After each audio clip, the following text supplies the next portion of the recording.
CaveRadio.com. The words and opinions you are about to hear are of the hosts. Do not reflect the management, sponsors, or affiliates of Cave Radio Broadcasting. It don't get no 16? it don't get no Nope, not recently. Nope. I've gone as far west as Iowa since then. No. When I went with Neil, we were in New Orleans, but I haven't been to New Orleans since that tour.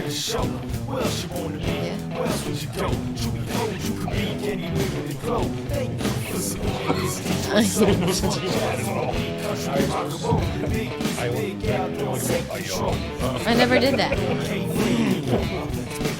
No, I didn't do that to them. Ow. I quoted the Music Man while I was there because they have a song from that musical called "You Ought to Give Iowa a Try." Oh, there we go. Oh, we're on. We're technically already on. Welcome back, everybody. Welcome back.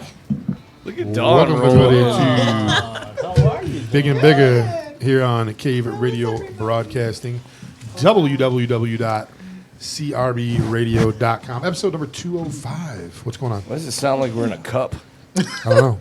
It sounds like we're in a coffee cup or I something. don't know. I was hoping for a Is solo. the main way up? No. Oh, yeah, it is. There you go. Oh, all right. There it is. All right. That's Welcome like, back, It everybody. felt like I was in a bowl or something. Glass Hi. bowl. I smoked a bowl, but that's different. That's why we were in a bowl. I Welcome, was on everybody, bowling for to dollars. episode number 205, Big and Bigger Cave Radio Broadcasting. We are broadcasting live, like I said, on www.crbradio.com. We are also live on Facebook, the Cave Radio page, and my personal page. And we are live on YouTube. And what is the other one? Periscope, which is Twitter. So you can go to Twitter and catch us, which is at Real Cave Radio. We're also broadcasting on the app on your Android or iPhone. That's right. Go to Cave Radio, all one word, to wherever you buy or rent your stuff at on your phone, and you can get. I remember this one time when Dawn was on the show for the first time. What happened? What happened when Dawn was on the show for the first time? She turned her phone on. Today, apparently. Today is the first one. So it's been a long week. Last week we had a great show, and we're poised to have another good one today. But how was your guys' week? I know Al yesterday, had the daddy-daughter dance. Well, dance recital. We Whatever, do the yeah, it's dad-daughter same routine. It was cool. I mean, What was the dance that you did that you're all dappered up at the end? We basically, it's a kind of a mashup. It was, what was it? Macarena The and square twist. dancing? No, it was the twist, and I can't remember what the first one was. My memory's so The mashed horrible. potato. Video? No, Is there video there will anywhere? be video. The video usually comes out like a month or two later. They get the DVDs out, but we do it every year. It's you get to get on stage with your daughter and and a bunch of other dads and daughters and do the routine, and it's fun. We have fun with it. That's very cool. It is cool. Very cool, Al. Yeah. Happy Father's Day, by the way. Oh, thanks. Happy You too. Happy Father's Father's Day. Day, Any of you guys fellas. fathers out there? Happy Father's Day. Happy Father's Day. Thank you. Thank you. Happy Father's Day to the single moms out there whose kids don't Who's have mad a at the fathers? dad because of various reasons. You know what's funny is Indeed. the football coach or the president for the old league that we were affiliated with went off on moms that consider themselves fathers or whatever, and I'm like, why would you do that? I mean, there's so many dads out there that aren't Right. in their mom's life, and their moms are pulling double duty. That's what you call a father figure or whatever. They don't have father figures, Right. and so I kind of laughed at it, and he was like, "Oh, what's so funny?" And I'm like, "You're a fucking idiot. You sound like an idiot, dude." It's whoever the kids want to celebrate on that day. Well, I mean, isn't it? I've dated 3 women in the past 20 years that have been the only figure in their kid's life. Yeah. So I always send them a happy Father's Day on Father's Day. Good for you. Well, but I also send Todd Hughes a happy Mother's Day on Mother's Day because he took care of his kids while his wife was working. That's so different. it is, but it's something that It's his funny, kids man. laugh at. You know. Yeah. Oh, without the moms, there wouldn't be fathers. Yeah, exactly. And they Come probably up on that weren't- mic. They probably weren't Well- in the mood anyway. You know, there's all kinds of different situations out there. There's situations where the mother doesn't allow the father to see the kid. Like whatever. one of our friends is going But through. yeah, but the whole point of it is you know, some people are pulling that shift. You know, so kudos to them too. Kudos. I like to Kudos treat my mom like it's Mother's Day on days when it's not Mother's Day, just to like, be nice to her. I feel like it's a shame to like Just save it up one for day. one day, you know. day. Just do nice things for your parents, She or probably your loves parent that, too. figures. Yeah, I feel like she's probably listening like that's bullshit. That's not. But no, but it's I do She my is best. listening. I try to treat my mom well. You do, All year Carmel. round. I think you do. Hallmark makes some money off the other days. Yeah. Right. They Those sure are do. Hallmark days. My family, we have like a no Hallmark rule. We like make we always make our cards That's cool. because I think I it's love cooler. that. I love that. My daughter always. I always tell her make a card. Like make Yeah. a card. It's a little cooler. It's a little it's- more. I mean, no, not knocking the. I get like not everybody like feels comfortable making things. Like some people just don't like.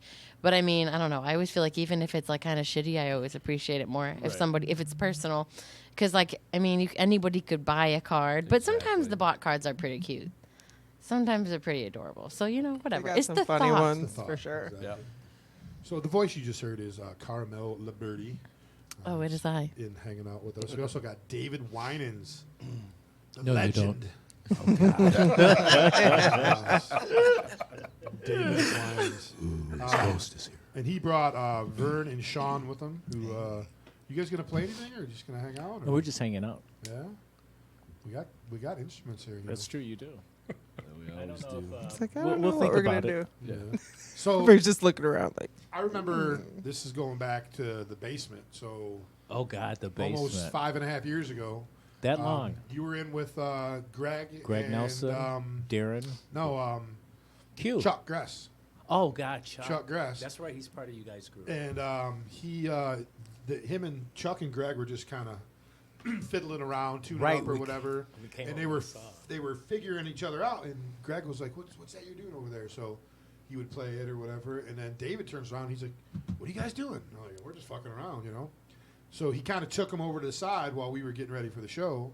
And like a half hour, 45 minutes later, he's like, "Hey man, we just wrote a song over there. We wanna play." What? You just wrote a song? What episode was that? Dude, that was early. That was just Roll With It. So that was, Roll With that It, was jeez. almost going on. We're coming up on the Cave Radio 6-year anniversary here in about 10 days. Excellent. 15 days, something like that. July 2nd is the 6-year anniversary party. Well, 6-year anniversary. 6-year anniversary party is Close to being booked. October 12th, Loving Touch. We're so close. Yeah. We got We got a little bit closer last week. 3 of I'm the just 4 bands that waiting we... on band. one person. Just waiting on one person. One to person say, of yay. the band that we're waiting on. Oh, what Well, bands do you sort have? of. It's a We can't announce them right yeah. yet. It's, Okay. it's a long story. It's but, I can tell you that it is so far Close. the Lows, Redstone Wolf. Souls, You got Wolf. and Avalon Black. those And are the 3. fourth This- band will be named very soonly, Soon leads. hopefully. So when we were talking about this, like 'cause last year we had a great time. We were at the Crowfoot. And we Right. had No Resolve, Broken Day Machine, New Day New Day Revolution, Revolution, The Electric Electric Numbers, Numbers. and Ava Under Fire Yep. were the 5 bands that we had. And we were like, how can we top that? And I think if we get this 4th band, even if we don't get the 4th band, we're going to top Well, yeah, you got that the show. And I'm not Lows. taking anything against those 5 bands. 2 of them are national touring bands. Ava Under Fire, No Resolve. Well, one is. Yeah, one did that. Ava is. Yeah, I haven't seen Ava. Have you ever since had the Utopia. lucid furs in here? Oh, Twice. yes. Dude, dope. They're Just the like- best. Yeah, I love that. twice. I 2 love months that ago, I think band. it was. Yeah, we had them right before they left for their tour last year when they stole our throne. Yep. And then they didn't really steal it. They didn't really steal it. They just walked off with it. Accidentally. They got to Utah and they were like, "We got an extra throne. Is it yours?" Yeah. Can you ship it back to us? I went through Our two, drummers are I went through kneeling right 2 now. weeks of camera footage to figure out when it disappeared, and was like, "Oh shit, it was us." Okay. And then we our had show. them. We had them on right before the week before their CD release party. CD release party. Oh, The dope, one yeah. we saw you at. Yeah, they're awesome. I love that band. I like Ava on Fire too. Aim Under Fire is a good band. They're a very good band. So we're coming up on our 6-year anniversary for Cave Radio, and on June 24th, Monday, June 24th at 8 p.m. in Studio 2, myself, Dan, Mary, Brad, Nestor, and Bill Griffin are all going to get together and do a Just Roll the reunion show. That should be hilarious. It's going to be awesome, and we're going to pull out all the old stops, Mount Rushmore, top 5, 10 questions, Dead or Alive, all the good shit that we used to do, Yeah. back in the 3 years that we were together, The basement days. 180 shows or something that we did with that. So it's going to be a good time, and stay tuned for that. Dan's been trying to put out a meme a day, and they've been pretty good ones. Making his own memes? He makes his Oh, own. yeah. He finds pictures and makes the Just Roll with Excuse me, what does meme mean? Carmel. In what sense of the? What do you mean? Like, do you Is it mean an what is a acronym? meme, or do you mean like what literally? Why is that a word? Why is that a word? And the second one, the first one too. Well, the word meme I actually first heard in a communications class in college, and it didn't actually mean like a meme like that someone made for the internet. It was like a meme is kind of like almost like a dominant ideology or like a concept, I suppose. Like so in it's not an different, acronym. there are actually That's what I different was thinking it was an definitions of what a acronym. meme is, like the American meme and stuff. Like it means different things, but like I guess why they call internet memes, I think is probably based on like the original definition of that word, meaning that it's like, because memes are kind of viral, like usually now there's kind of so bountiful that they're almost not actually in some ways. Like there can be a meme that maybe someone hasn't seen, whereas like wasn't always like that. I feel like usually people that were into memes, like everyone kind of saw like a lot of the Initially, same. like when it was a smaller sample size, like Yes. those traveled everywhere. Now there's so many memes, but I Yes. mean, there's still dominant ones. So I feel like, and they definitely represent. I feel like different ideologies of the times. So I feel like they probably, I don't know who decided that that's what they were going to call what we call memes now, but I think it did come from that like sociological term. I think. It makes sense for social. Yeah, was it like a We could Google longer- it. Was it like a real long term that they Just be shrunk stuff my down to kids meme? laugh at. You know, Yeah, we could look up why, but because I might be, I'm sure that I'm like, I haven't been in college in a while, so I might be like off in my defining what that word initially meant. I understand. But I feel like that's probably where it comes from. okay. I think it's French for stuff my kids laugh at. Yeah. This is not. I don't know what you mean. This is the Wikipedia, and I know it can be changed, but it is an idea, behavior, or style that spreads from person to person with a culture, often with the aim of conveying a particular phenomenon, theme, or meaning represented by the meme. country That of was pretty origin? accurate, I guess. My definition. Country of origin. Country of origin. She was on point. Country of origin. France. Latin. Oh, there it is. It's Latin. be France. Kilroy was here. That's a good Oh, example. it was That's cool. They've Styx. got that in there on the So Wikipedia. Styx made this. Yeah. If anybody's familiar with that, It doesn't say Kilroy was The here. word meme originated I with got it. Richard Dawkins in 1976 book The Selfish Gene. Richard Dawkins. Is that the guy from Family Feud. Family Feud? That's Dawson. That's Dawson. That's Dawson. Yeah. Oh my gosh. I love Hogan's Heroes. So I'm going to tell my kids memes come from Hogan's Heroes? Is that right? I guess. So it's interesting that they adopted that pretty for, good. I'm just a scholar up in here. No, but I'm legit Definitely impressed. are. Because I have to go to college to learn what meme is. I guess it's weird that I don't know. I always thought that was weird when I heard that term resurface, because it definitely wasn't anything that I I mean, I remembered it, but it wasn't like I didn't bookmark that when I learned it. I wasn't like, oh, I know this word. I was just like, that's a thing. But when it resurfaced, it was something kind of different. But I don't know. It's crazy. Crazy. Come in handy later. When that exists. Right, exactly. Skip Deet says, Happy Father's Day, everybody. What up, Happy, Oh, thank happy you. Father's Day to you too, Skip.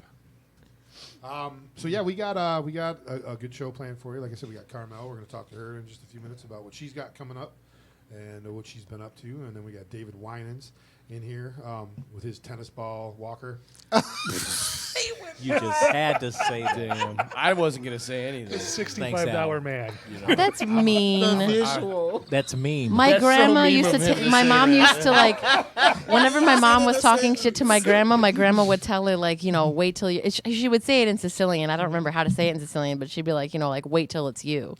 Is what she used to tell my mom when my mom would make fun of her being old. She'd be like, yeah, you just wait. If my dog was here, you'd be walking on that thing and he would be biting at the balls at the bottom of the.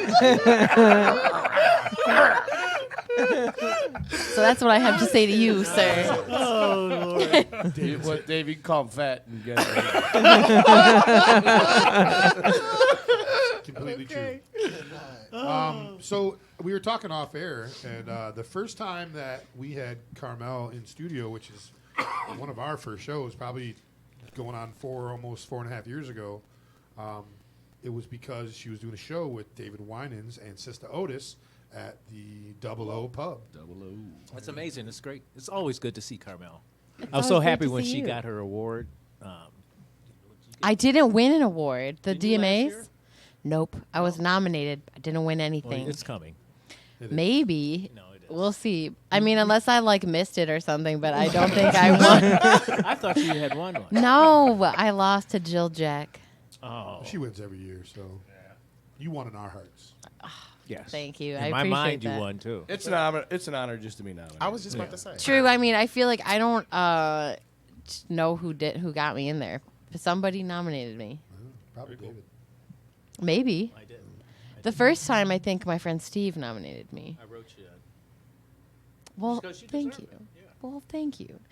I feel like every year, like when like the first ballot, I always see tons of there's like millions of bands on there, and I'll see like local bands that I really like, but I feel like it's like really hard to break into the later ballots. Like I feel like Right. it's a lot of like, I mean, no shade to the DMA game or anything.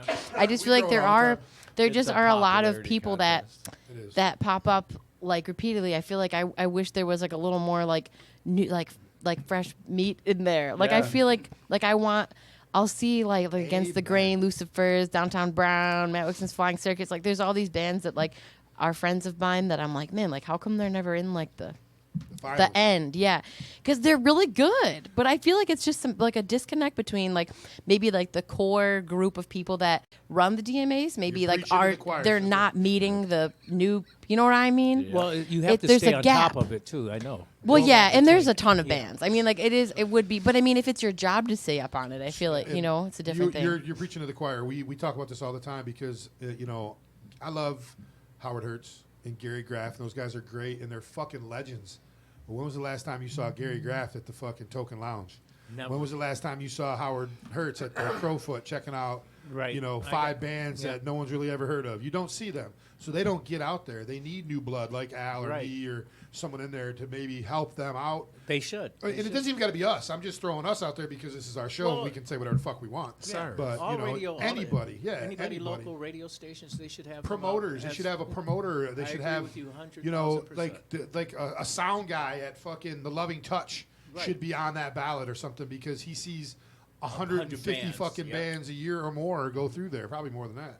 Yep, But I agree 100% with Well, you can't leave it all to the public because No. the public. It's a popularity Yeah, contest. exactly. Yeah, well, that's the A lot other of name thing. Recognition too, right? You know? Yeah, it is if you see difficult. Vern up against Tino Gross and T Money Green and David Winans, Vern's going to be like, fuck. You know what I mean? Because, That's why I joined Dave's band. you know? I mean, that happens to me. Like in the categories I'm nominated in, like I'm friends with all the people that are in the category, basically. So it's kind of awkward sometimes because I'm like, oh, damn it, like, because you just want to vote for everybody. I mean, I like the DMAs. I think it's cool they have them. It's like, I don't know. I just don't exactly understand how it works exactly. It's a you know work what I in mean? progress, I do believe. One day there may be another awards show or whatever you want to CRB call awards? it that would be a little more current. You never know. Up Yeah. to date. I used to on- feel there the is- same way though, right? Until we won this year, and now I'm fine with it. Yeah, exactly. Yeah, How many awards you got chilling on your mantle, David? I think I'm around 7. That's it? I think. could've- I don't know. So you're not like, well, the guy, Q. the Q in your band's got like 22. He's got him 22. as fucking Yeah. bookends and fucking Off his staircase. dinner plate, fucking napkin holders and shit. You know, If you go to his house for dinner, he gives you one. On your way Yeah, out. exactly. Yeah, same thing. Here's a Here party. you go. Here's a DMA for you. On your way out. Come by. That's This cute. is 2012. I have to make room. Somebody's got to go. Right. Good old Q. Yeah. I like Mark's a good guy. Great guy. He's been around the game for a long, Yeah. long time. I remember first time he was in the studio, they gave us a picture of when they were old, and or when they were young, and I was like, it's like I remember that. 1950. I remember when they came. Yeah. It's those brown. It's, and it's hard brown to Yeah, it was all fucking, as photographs. soon as I touched it, it kind of brittled, you know, the fucking flaked off. They all have the old West stuff on. You go. Hey, kudos to keep a band together that long. Yeah, and it's the same Oh three my- cats. Same three guys. They've been together since the 70s. That's Yeah. longevity. Yeah. That's Him good. and Bill and We've That's had rare. bands that come through here that can't last 3 weeks. Yeah, why not? You know? My friend used to tell me, like, when he was growing up in bands, that, like, whenever his friends' bands would go on tour, they'd always end up breaking up. So he just never went. And it's like, I mean, I don't know anyone who's broken up after a tour, but I could see why that would happen. It can get really, if you got the wrong people in a band, it could be pretty intense.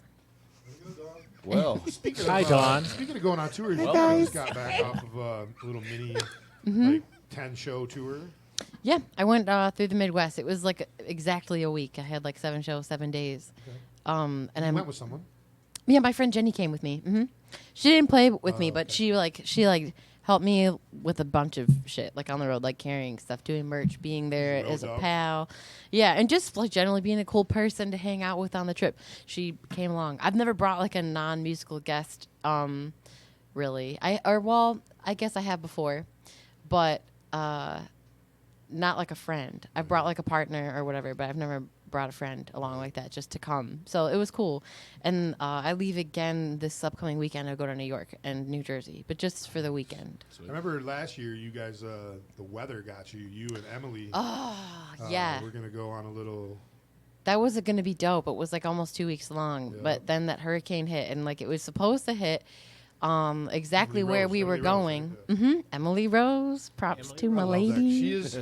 She's the most unique person I think I've ever met in my entire life. She's dope. I love Emily. She's just a really cool person. And I was excited to go. And then we did play one of the shows in Ohio. Yeah, I was in Ohio, and then you were going east, and Well, and what's crazy is we were really worried about the East Coast, like Delaware and like that whole area. We were going Maryland because it said that it was going to hit really hard there. And in Asheville, we were in like near Asheville, or maybe we were playing in Asheville. Either way, it was like around the Carolinas and New Jersey. It's like, but ironically, like our second or third dates, which were in like Virginia, they had like this horrible tornado, and it hit like the day we were supposed to play there. So it's like there was all kinds of stuff. But then like Delaware, like other places we were supposed to hit that were like further up the coast, like they didn't get hit that bad at all. So it's like we maybe could have. We just didn't want to chance it. Like it just seemed really like a bad idea. But I mean, somebody else might have done it, but we didn't do it. But I'm kind of glad we did. I mean, being in it's like it's 50-50. It's like sometimes like when you take a risk on tour and like it becomes a disaster. Sometimes it's like a fun disaster, but other times it's like really not, or it could be really dangerous. So it's kind of like, but danger can be fun too. It just wasn't the kind of thing I was interested in. are you guys, you and Emily planning on doing something like that again? What'd you say? Are you and Emily going to do something like that again? 'Cause I don't know. I would like to. you I'm guys not are- sure when. You guys are pretty similar in your Yeah, I think writing styles. You know, we complement each other well. I think for sure. We like I don't know. We've really talked about planning it. I was going to go for a 2-week tour to the West Coast in the fall, but I think I'm actually going to take some classes instead, maybe. So I don't know Little if I'm going to do education. it. Yeah, I mean, I would probably still do school and just go on a tour and just skip some class. But I feel like I don't know. I'll probably pick one. It's like booking tours sometimes is like it's cool, and I love going on tours, and then other times it's kind of like I'm not always up for the managerial aspect of it. I would really like to go to the West Coast again, but it is a lot of driving, and so I don't even know who I'd bring. I talked about bringing her with me. We talked about Emily Rose. Yeah. We talked about that. her and your friend Jen. That'd be perfect. The three of you. Then Yeah, you from could the have block. a roadie and Jenny from the block. It could be yeah, but it's like that's Big the Al other could thing. ride with you? I'll be your driver. Dude, Like, it "Dude, would we be gotta dope. Go. It's like I'm so tired. If I had an 2 more hours entourage, sleep. It would be easier with like an entourage to do like a 2 week. I mean, people do it solo. I know this girl in Iowa City who's going on like a month-long tour just alone, like all over the country, just by herself, just driving in a car. That's like a lot to do. I mean, I feel like A la Mike Leslie. Mike Leslie's done that a couple times. man. I I mean, feel like most her music is probably really kind of like it's just her and her guitar. the girl. depressing and Her music is actually and, she's her name's Nilani Proctor. If anyone wants to look her up, her music is kind of like dark and moody in some ways, but it's also Right. very pretty. So it's Nalani and then Proctor. That's what I got. You got it, Nilani Proctor. She's dope. She's awesome. I just played with her in Iowa City, and yeah, I don't know. I love plugging people. It's like one of my favorite things. But Dawn So- likes when she gets plugged. yeah, shut the fuck up. No, okay. So I didn't ask for that retort. Cool. It's not just me that heard that. So yeah, Who's the tallest, you or Emily? I think Emily is maybe a little taller than me. It's by I had to an ask inch, that. maybe. I think. I actually don't know. This is something about me. I'm really terrible at height. If I'm not around someone and you ask me how tall they are, I have no idea because everybody's taller than me. So it's just Right. like I don't know taller than me. I don't know. How I have tall no is he clue. tall? Yeah, no concept. Right. I always forget how tall people are. But I feel like I was on an important role with it, and I don't remember what I was on when we were talking about touring, and I don't know. I don't remember either. you I'm might sorry. take some people with you. Yeah. Coast. Oh, West yeah, Coast. just talking about Al was how- going to be the driver. But Yeah. Fall asleep and It's the like wheel. sleep if, apnea. He'd snore while he was driving. Yeah. if I had a team, I feel like I would be more down to like, because like booking on the East Coast is easy. The drives on the East Coast are short. And so when I booked this week-long tour on the Midwest, I was like, whatever. The drives are like 5 hours max, like no big deal. But it does kind of wear on you when you drive all week like that, day after day. Which I mean, like, any musician who's listening to me is like, yeah, dude, duh. Like, you know, I feel like people know touring isn't always easy, but you just do it anyway. But I don't know. It's one of those things. Sometimes you like weigh it, like, what can I curate for myself? Which is like, it's kind of like the catch-22 of touring is like, if you've never been somewhere and you book, like I kind of always assume the show is going to be bad the first time I play, and then after you go there a few times and play like mediocre shows, it like usually gets better, and then maybe by like the third time you go somewhere, you can play a good show, or like more than 3 times. It just depends, but it's like I don't know. That's kind of the frustrating part. Is like booking something and putting all this time and like knowing that it might actually half of it might suck, kind of. Right. But there's always something good about every show. Like you like the people you play with, or you like the place you're in, or you make new friends, or like You it's have never great totally fries. bad. Yes, Yeah, yeah. there's always something good, but it's Got like these broccoli you cheddar know, bites. Yeah. yeah. I don't even give a fuck if there's 4 people there. I'm playing there. That's how the promoter gets you every time. Right. Yeah. Broccoli cheddar bites. Yeah, yeah, You know, Yeah, that venue sucked, but the mini tacos. Holy shit. I'll play there again. That makes the 6-hour drive It's like worth they it. made their own meat for it. Oh God. So we also got David Winans. David, I don't think I've ever asked you this before, but how is it coming from such a famous family to be, you know, because you're the oldest, right? Yeah. I love that you Yeah, went there. but how is it to? I mean, you're successful. You know, you've been in this business for a long, long time. But a couple of your little brothers and sisters are a little bit more famous than you. But how is it? How is it to see them succeed in the family, being the eldest? Oh, it's great because I taught them everything they learned. Right. Oh, it's fine. We've always had inter family competitions. So one day it's somebody's great, and the other day they suck. Right. So we can tell each other. You tell each other that too? Yeah. That was horrible. Oh yeah, we do. We actually do tell each other that. Now, coming from the gospel background, now your dad was in this. Yeah, my dad was a quartet singer, Yeah. and my mom was a choir girl, and they met that way through a choir, and had these kids. There's like 10 of you, isn't there? There's 10 of us. There was 10 of us, yeah. There's 9 of us left. We lost one up under me, Ronald. He passed from heart failure a few years ago. And so it goes, the beat goes on. We can I say? Right. And then some of their kids are in the business. And I remember the first time I met you, you brought Ian. Ian, Yeah, yes, you brought Ian just got married I last saw week. that. Yeah, Yeah. he's a comedian. Yeah. Yeah, so he's doing some good stuff. I think. You think? I haven't seen any. I remember the show remember the show in the fucking polar vortex? Oh my God! Yeah, it was 20 below 20 below zero. at Holy the shit. where was that at? It was at the Detroit Harper. pub on The Harper. Detroit pub. Yeah. Yes, that was the first time I was on the east side. I think. Yeah, me, Bill Griffin, Lisa, and Dan broadcasting. And there. yep, and we had Faster Taxi. Faster was- Taxi opened up. and yeah. and Sarah ended up playing drums with And then me. that 'Cause my crazy drummer didn't that make crazy it. Mexican dude, Oh God, yeah. Perez. Oh, David Perez. I'm glad the camera can't see That's me right. right I now. forgot about David Perez. Wow. Yeah. Hi, David. How you doing? Hope everything's all right. But yeah, Sarah from Faster Taxi ended up Yeah, playing she drums sat with in you. drums because my drummer Your got stuck in in Kalamazoo. Ohio or Kalamazoo, Yep. right?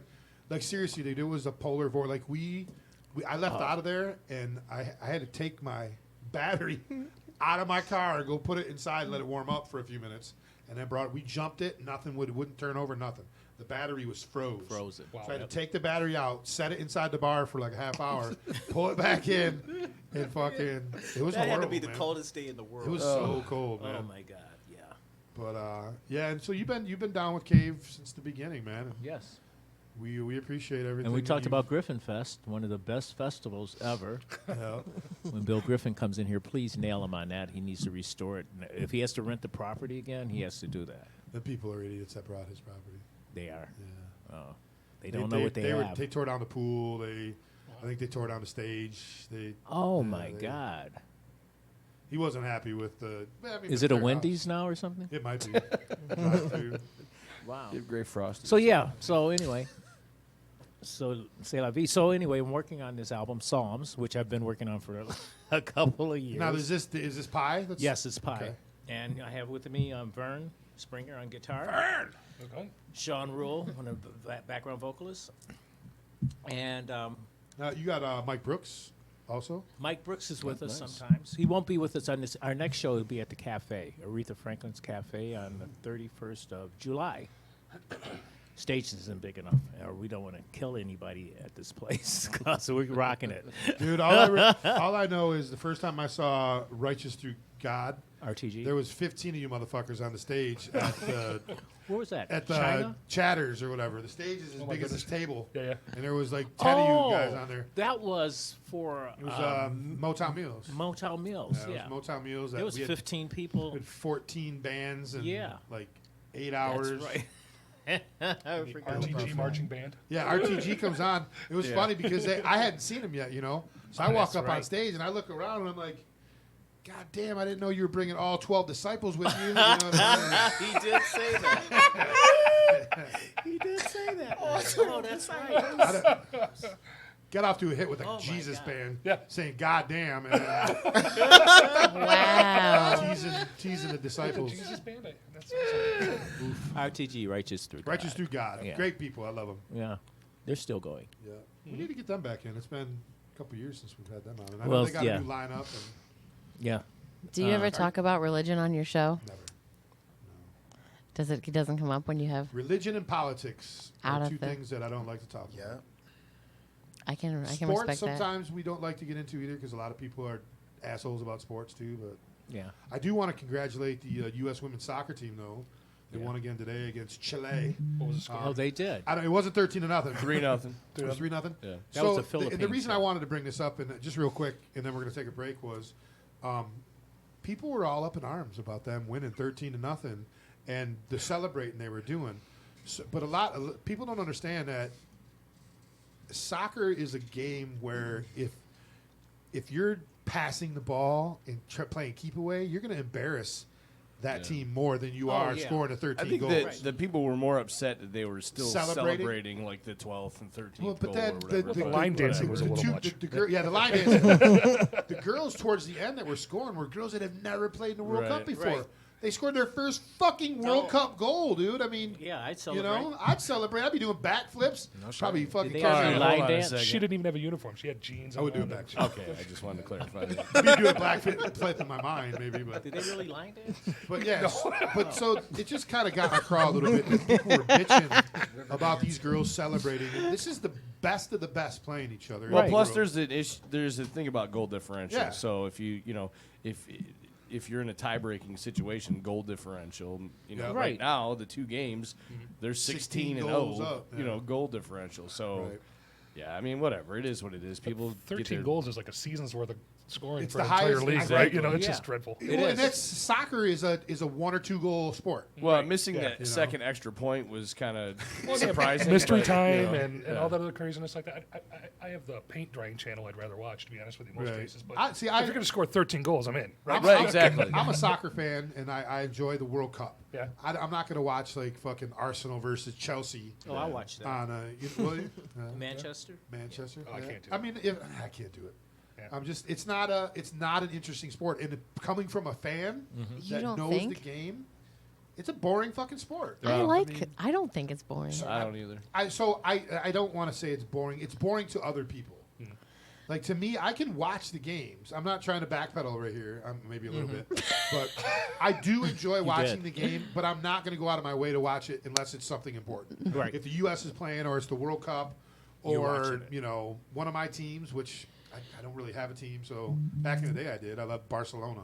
Every time they talk on like sports talk or whatever about how do you what are the top 10 rule changes that should be in major sports or whatever, and for me, like one of them is the offside rule in soccer. The way, like, once you get down past 18, it should be every man go where you want.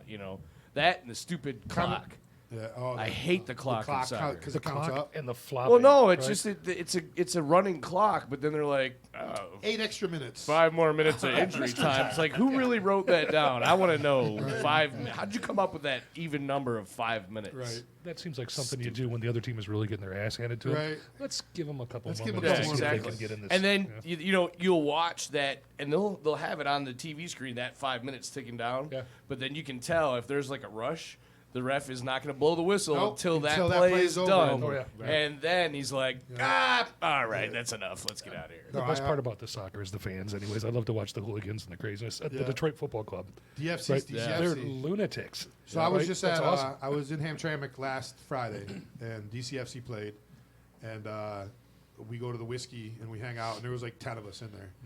I walk to the car, I come back, there's 50 motherfuckers in there, and they're all wearing DCFC colors, going crazy, and They got their smoke everything. grenades with them. And Yeah, it was like, what? like, dude, is this the I line for the left in restroom? 5 minutes, dude. 40 people showed up. It's like all of a sudden you're in a scene from Braveheart. Exactly.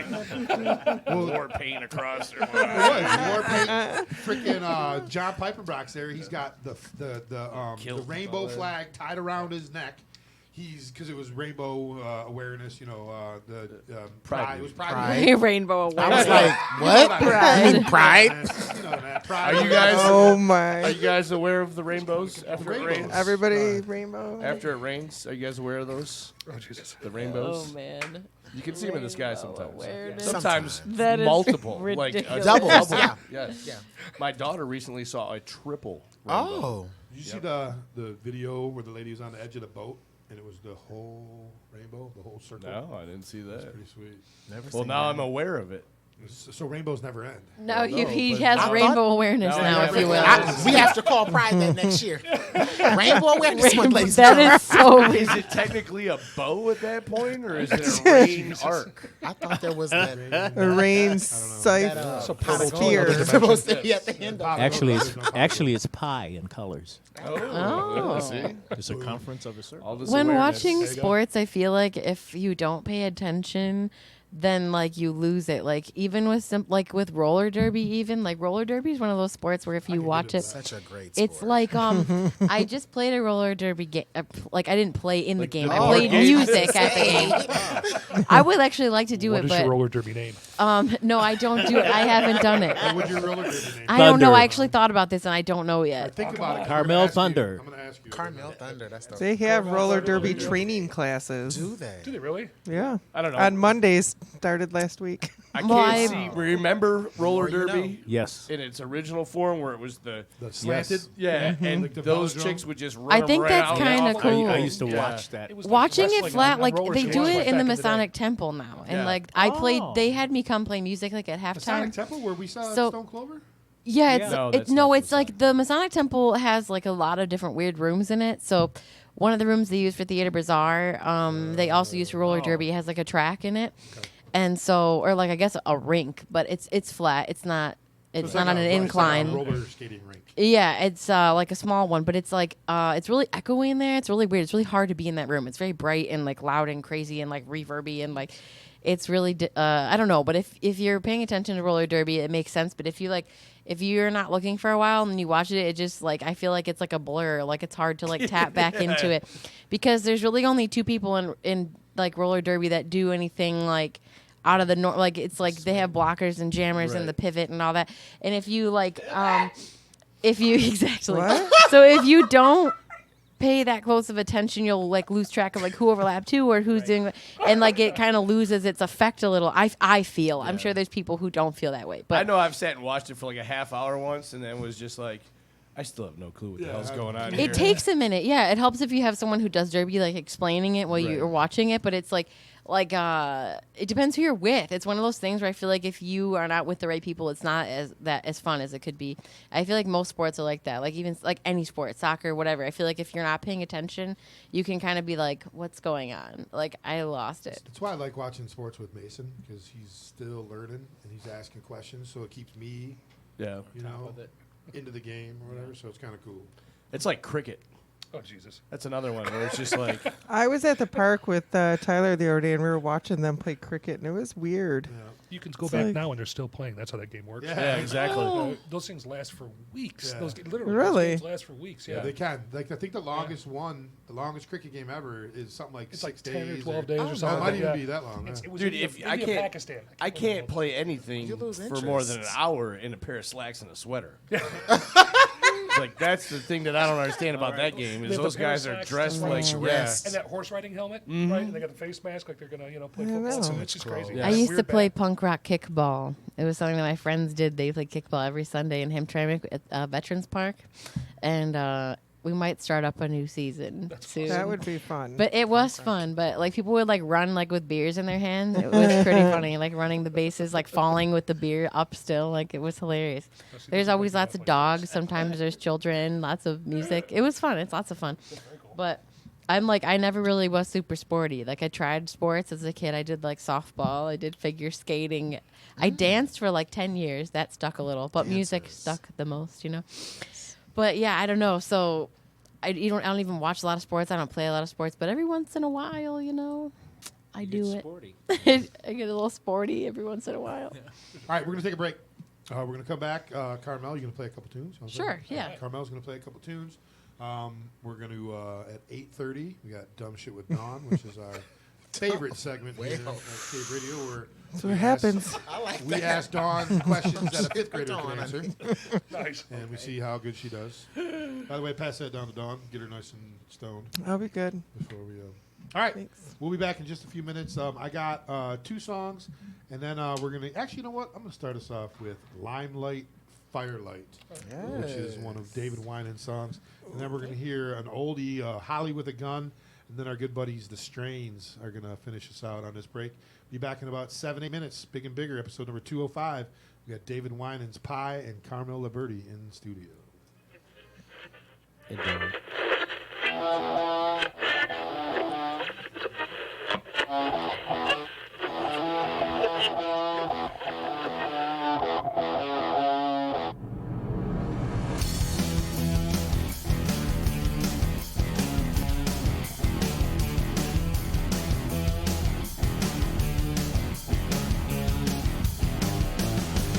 Taking pictures at 9 a.m. Show a little early for me. The shutter bug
says, beware of the serpent.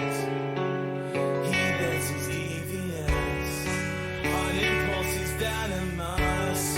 He guides you covered in elements. Proceed now with caution. Onward. He continues further, moving closer and closer.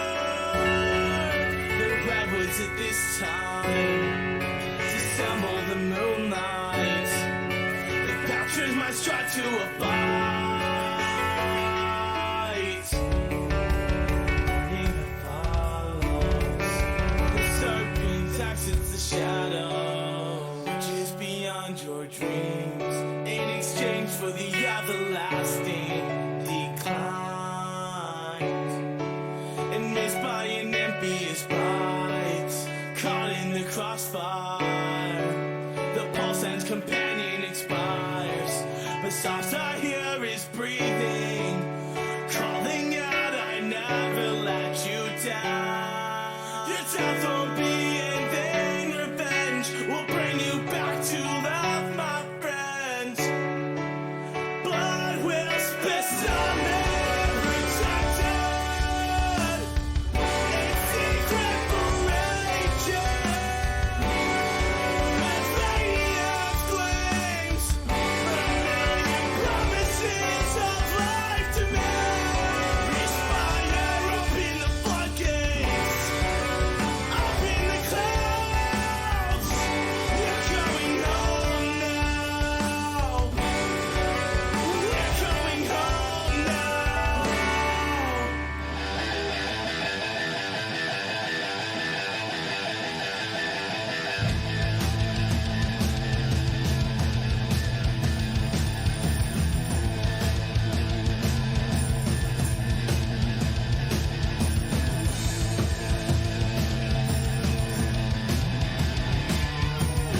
Come on, baby, I got a surprise for you.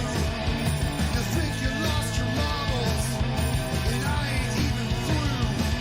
'Cause there's no way out. There's no way out. There's no way out. There's no way. There's no way out.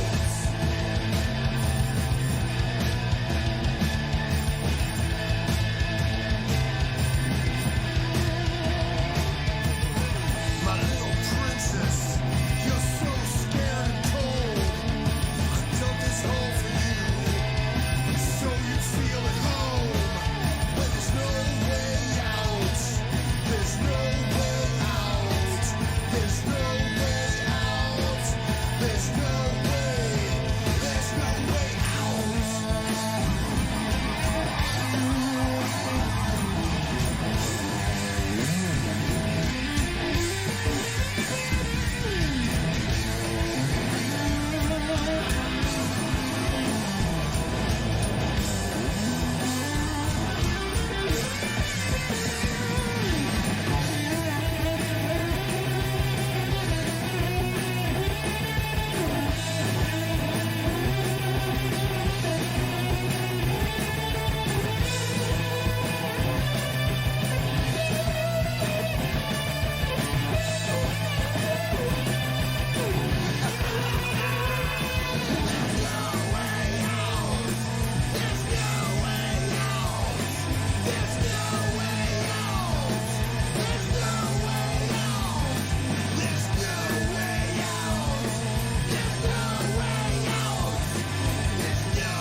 Hey, you're listening to Big and Bigger with Dawn, and this is Derek St. Holmes from Ted Nugent Band. I'm listening to Cave Radio. Rocking and rolling. Thank you, Al. Welcome back, everybody, to Big and Bigger here on Cave Radio Broadcasting, www.crbradio.com. I want to thank everyone for tuning in and hanging out with us tonight on a Father's Day Sunday. Happy Father's Day to all the fathers out there. And I know today's a hard day on a lot of us who our fathers aren't around anymore. And a special big shout out to all you guys who are celebrating today without your fathers. It's a hard day to do when Mother's Day and Father's Day when mom and dad aren't around anymore. So love you all. Thank you all for listening. We got Carmel Liburdi in here hanging out with us. We got David Winans, Sean and Vern hanging out with us, part of David Winans Pie. And we're going to get to know them a little bit deeper here in a little bit. But we're going to listen to Brace Carmel, yourselves. and then we're going to find out what everyone's got going on here in the next couple weeks. And then at 8:30, we're going to do Dumb Shit with Dawn, and then all the good shit that we do here. Maybe do a little big and bigger news and headlines. But ladies and gentlemen, it's been a while since you've been out here. I actually posted, I think the last time you were here, I wasn't here. You were in here with Neil, and you did some scatty boot. We did Biddly crazy bop, stuff. Oh, kinda yeah. crazy. Yeah, Ron, dude, the story behind that song is so good. Can I tell it? It's quick. Sure, yeah. So that song "Baby." So Neil wrote the parts that are in plain English, and then the gibberish parts were written by Ron, his bass player. Okay. So the whole I think first verse, the baby goobers, gobby, blabby, flabbers, that whole long thing. He wrote that to the cleaning lady that was in this hotel. He wrote on a notepad in a hotel room that whole verse. It's long, so I'm not going to recite the whole thing, but that whole gibberish verse is all something that he left to somebody to read as a thank you note. That's awesome. And then it became song lyrics, and then Neil put it with his own lyrics, and together it expresses that happy love joy feeling, and I love that story. It was so I don't remember hearing that song because I wasn't listening to the show. I was down in Florida or somewhere when you guys were in here. So it popped up on my time hop the other day, and I was like, "Holy shit, this is awesome!" So I reshared it with you guys, and you guys got to hear it. It's a classic downtown Brown. You've met Ron before? No, I've never met Ron. Dude, Ron is I've the met best. every member of. I've met Phil. I met Wolf and the trumpet or the sax player Benny. They're all awesome dudes. I love all those guys. You ready? Oh, I am. All right, ladies and gentlemen, Carmel Liburdi. I'm going to play a couple things. I'm going to play something off of the most recent album and then something that's new that isn't released yet. So, yeah, this song is about dreams that I had. It's called Umbrella Tattoo.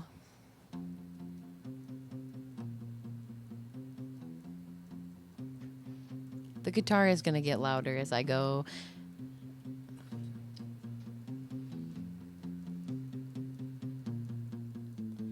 I had a dream where I was fighting a demon. I tried to scream, but I couldn't make my voice work. You were there playing cards at a loading dock on a milk crate in a sweet jacket. Not really sure why you were even in the dream, 'cause we didn't speak, but it was nice just to see your face. I had a dream you had an umbrella tattoo. It was green and it matched your piercing that you don't really have outside of the dream world, I'm pretty sure, but it's not like I've seen it. We were laying there watching a movie. I turned it off, don't remember what it was. It was dark in my room, but I could still see you. Earlier on, someone was taking my picture in the back of a church where they have catechism. There was a bunch of weird figurines there. I knocked one over, but I don't think it broke. What a stroke of good luck. There was a girl there who hated me in middle school. In my house wearing some sort of bikini. I'm not really sure how my brain came up with that one, but she looked much skinnier than me. How I wish I had more control of the dream then. Well, I've been spending a lot of time in the dream world inside of my mind. And when I wake up, it's hard to break free. Maybe I'm crazy, you're just really sleepy, but I spend a lot of time in the dream world. I had a dream where I was in Philadelphia. I took a train out to New York City. I know this must sound like a cliche pop punk song where they hate their small town, but hey, One time I really dreamt that I had a dream I had to rescue a little boy named Toby who lived on the East Coast. He hid in the dryer because no one understood him. But I did, and we had an adventure. This is the real world, I said. All the smells and colors, drink it in. There's a moon and stars and people in their cars. Inside their houses, memories are being made. Isn't it funny when the dream world is real? I wrote this melody inside the dream world. I woke up and I had to record it. Writing the song sitting next to my dog, and she looks uncomfortable. Maybe it's too fast. I asked her what she thought. She said it sounds like Nirvana, but a lot like Blink-182 too. And the words make her think of Kimya Dawson. What do you call that? Maybe she's right. It's grunge, pop, punk played on the acoustic. Well, I've been spending a lot of time in the dream world inside of my mind. And when I wake up, it's hard to break free. Maybe I'm crazy, you're just really sleepy, but I spend a lot of time. Hey, I spend a lot of time in the dream world.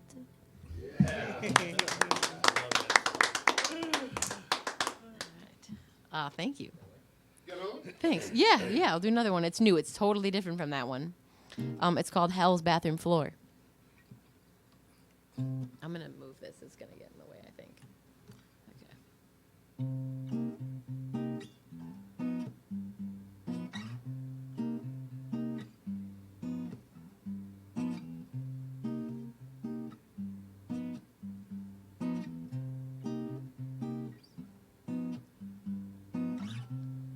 I've been drawn to you like a moth to the flame.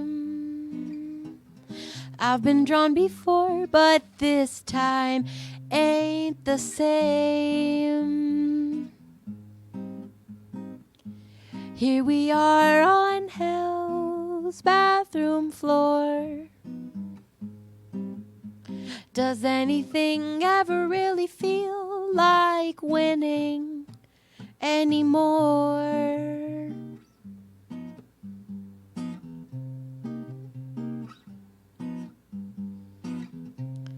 Never met a man so sordid. Every drug and every love if he could afford it. Here we are on hell's bathroom floor.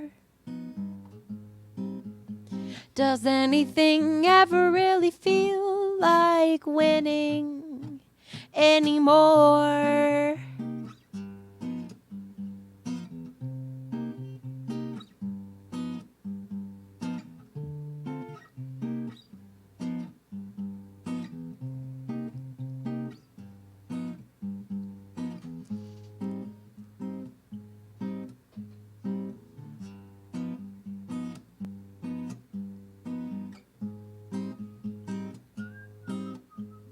Yeah, there's a solo there on the recording.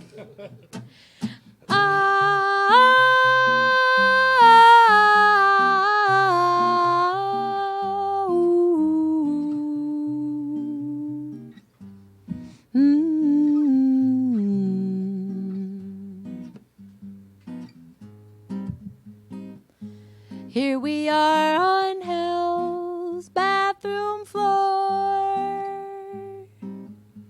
Does anything ever really feel like winning anymore? That was great. Thank you. Great job, great job. Sorry, trying to transition everything here, make sure everyone's on camera. The whole camera aspect is all new to the to Big and Bigger here. Great job, great job. So where can we find your music at? I know you've got we've got a couple albums. You probably put out more since the last time we saw you. Oh yeah, I've got 5 out. And I'm working on the 6th. I have, I'll probably drop a single before fall comes. I'm not sure exactly when it's going to happen, but there will be a single off the new album dropping sooner than later. Okay. You can find my music. I'm on Spotify. I'm on Bandcamp. I'm on iTunes and Apple Music and a bunch of different shit. So whatever it is that you like, if you looked up my name, Carmel Liburdi, it would come up. For real? Whoa, whoa, whoa, whoa. How's that going to work? Someone's gonna. Yeah, Apple Music. Someone's gonna buy them. I don't really like. I think it's that. Apple. It's Apple Music now. Yeah. Dude, that sucks. I have an iPod still, so like I use iTunes. Like I don't necessarily purchase all my music through iTunes, Right. but I use iTunes to like manage my music. Right. So I don't really, if they are not around, I don't know how I'm going to use my I'm iPod. wondering if Apple Music is gonna 2007 problem. move in there. I don't know. It's kind of weird. Well, they're adding a streaming piece to it too for movies and all that kind of fun stuff. So they're putting it all on one platform. Oh, okay. All right, cool. They'll figure out some way to monopolize everything that you have at one point or another. Like your kitchen utensils will have to be sent through an Apple device to use, because that's what they do. They've already claimed the rights to the home videos at my house. Right, yeah, exactly. Dude. Oh, like that Disney. stuff is so crazy. But yeah, I don't know. So you can look me up, Carmel Liburdi, CarmelLiburdi. Just like DIAMOND. Just a little diamond. What do you got? I know you got a show on the 29th? I do, at the Crow Manor. It's like an anarchist collective, like it's like a big old house on Trumbull and Sycamore-ish area. And they throw shows that's going to be super awesome. Do you know the band Eliaded? Oh, yeah, yeah. They're dope. They're super fun. And one of the members of that band, Adam Tesh, is going to be... Say that one more time? Okay, so it's like ELL. Yeah, it's one word. And then DEHD. Dead. Eliaded. That's their band. It's someone, I think it was Hillbilly Knife Fight. We're talking about them a couple years ago when they were in. Yeah, because Rob Bates is in that band, and he has played bass in Downtown Brown. So if you know Downtown Brown, you like know some of the members of that band, probably. So that's why Hillbilly Knife Fight knows him. Yeah, Adam from that band is going to be playing, and then this guy Alex Duckworth from Ohio is going to play as well. And the Crow Manor just throws great shows, and they're great people. I've never even heard of it. You said it's a house, so like that's probably why it's not necessarily like fully broadcasted out there, because they live there. So it's kind of like, you don't want to give the whole world your. But they, they throw pretty big shows, and it's super fun. They have every year they have this thing called Carnival, and they do it every like early August. And they have like a big music fest there. Downtown Brown has played before. It's like it's really fun. I'm excited to play. And it's the 29th of June, so the end of this month. Okay. I'm playing a couple of like random house shows this summer. So that's kind of cool. It'll be fun. I love doing house shows. Now, before we get to David and his amazing band, award-winning band, how did you and Neil hook up? Neil Patterson from Downtown Brown. Neil and I, so my friend Vincent Trotto, he had a band called Crochet Cat Paws. I think they still put out music, but I don't know. I haven't. That I was just thinking. I haven't seen them play in a really long time, but Vince brought Neil to one of my shows at the Trumbullplex, 4 years ago or something. And then Neil had me play Downtown Brown's live album recording show at the Magic Stick.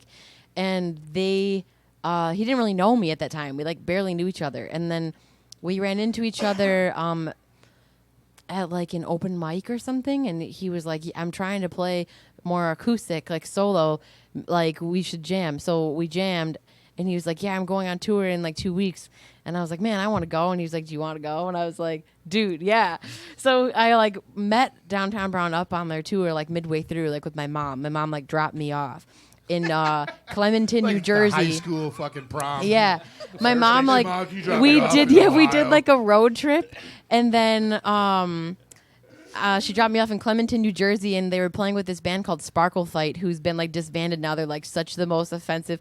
They had they brought this big trunk of old porn, and they put their merch underneath it. It had a little removable tray, but you didn't know it was a tray. It just looked like a trunk full of porn. And they and they picked and then they play on stage with this giant paper mache penis that comes all over everybody with streamers, and it's they're such a horror. But honestly though, I've heard just terrible things about the people in the band, but they were this shock rock, like pop punk band.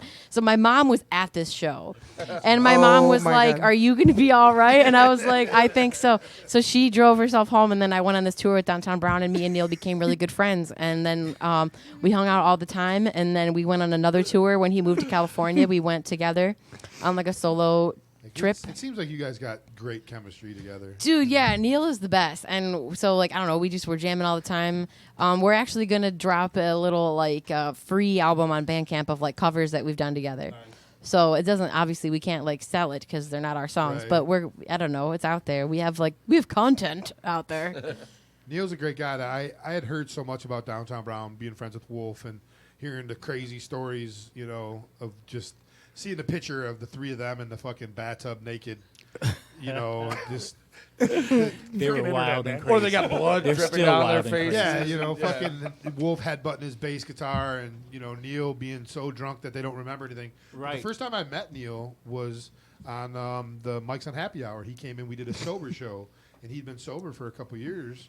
And he came in and talked about addiction and all that stuff and being on the road and how hard it was still to this day. And it was a great show. We had Bobby Myers from the Infatuations, and Heather B. Dubs was on there, and a couple other. You know, it was a really cool, informative show. But that was the first time I'd ever heard. So I started listening to Downtown Brown stuff, and I was like, God damn, these guys are good. Yep. And they're corny too. You know, like just the lyrics to some of the songs. You're like, who the fuck comes up with shit like that? And now I know why they get along with you. He gets along with you because you're, you know, what was the ice cream song you did back Ice then? Cream in Heaven. Yeah, know, Ice that's Cream a in great Heaven. song. And, you know, I remember that first time you came in, and I'm like, this is the did do corniest shit I've ever heard, but it was the way you sing it and the way you present it is so awesome. Oh, thank you. He means that in a nice way. Yeah, I'm not offended. I don't care. What- Carmel has And I her think that's style. why you and Emily Rose are kind of compliment each other, because she sings some corny shit too. She's got some serious stuff, but what does corny mean? corny, to just you? you know, like ice cream and that you know, just the stuff you talk about. What did you? The song ice you just cream? did a minute ago. You know, Oh, it's the just Dream song. Yeah. Well, I guess I yeah. think he means quirky, not quirky, Quirky. quirky, whatever. It's not bad. It's a good thing. Yeah, I mean, even if it was, I mean, Paco what Hinton's other another people? guy that does shit like that. What other people think of my music is not my business. Right. You know, if it's like, I don't know, I'm not really offended by that. I've had somebody literally, you know the serial killer song that I wrote? Yeah. So I wrote a song from the perspective of a serial killer, which is a metaphoric song, but I've played that song once, and someone was just like, I hate that. I hate everything about that song. And I was like, what didn't you like about it? And he was like, I just hated everything about it. I was like, all right. Thank you. Sorry. I'm sorry that it bothered you. That guy over there is jerking And- off to it right now. Oh my god.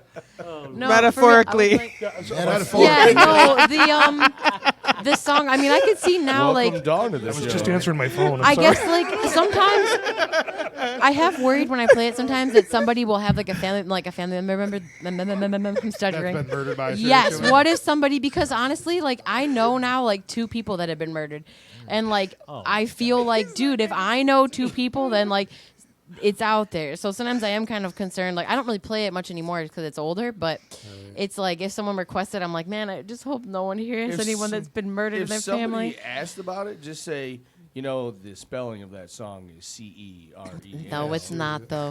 But it is meant to be like. So not.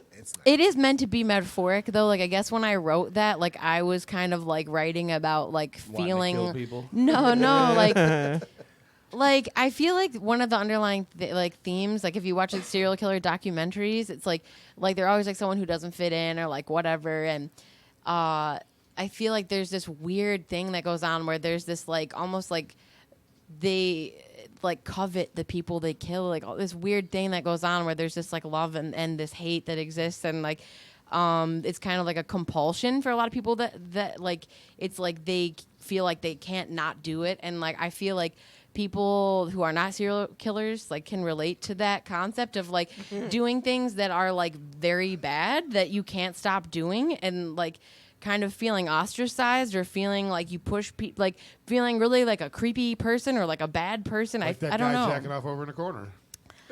There's no guy jacking off in the corner. That's all in your head. Can you point a different direction? Is that okay? The corner. Kids go to bed. Yeah.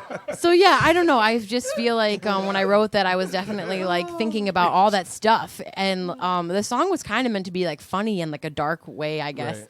like very dark humor, but I could see where for somebody might not like it. But like I said, I don't really play it much anymore. So I mean, problem solved, I guess. But All right, I so don't want to hear it. my whole neighborhood is watching, and they're all like, "Make her play the serial killer song, please."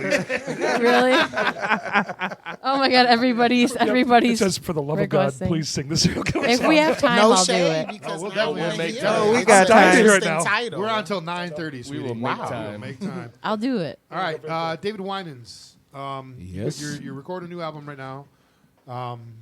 You're in the middle of it right now, right? Yes, in the middle. What do you think? Just- It's been like 5 years now. Yes, I so, know. But hey, it's like wine. It takes Yeah, time. it takes time. When now that you got a different lineup, because you've went through a bunch. Mike Smith has been in your band. Yeah. Andrew May's been in your band. You know, you've had a bunch of great guitar players. You got Mike Brooks in there. You got Vern. You got Sean. And I have a gentleman named David Staub on guitar also. And then you got Q. Q, Q's in the yeah, band on too. keyboards, yes. So when do you think now that you got a full working band? What do you think? What do you think? This fall, this winter? I'm next looking spring? at the album being done by September. Okay. Of 2025. Of this year. This year, finally, I know. Cue We're serial on to killer other song. things. Everybody's got other projects going. So Yeah. this it's has gotta be come to tough. fruition.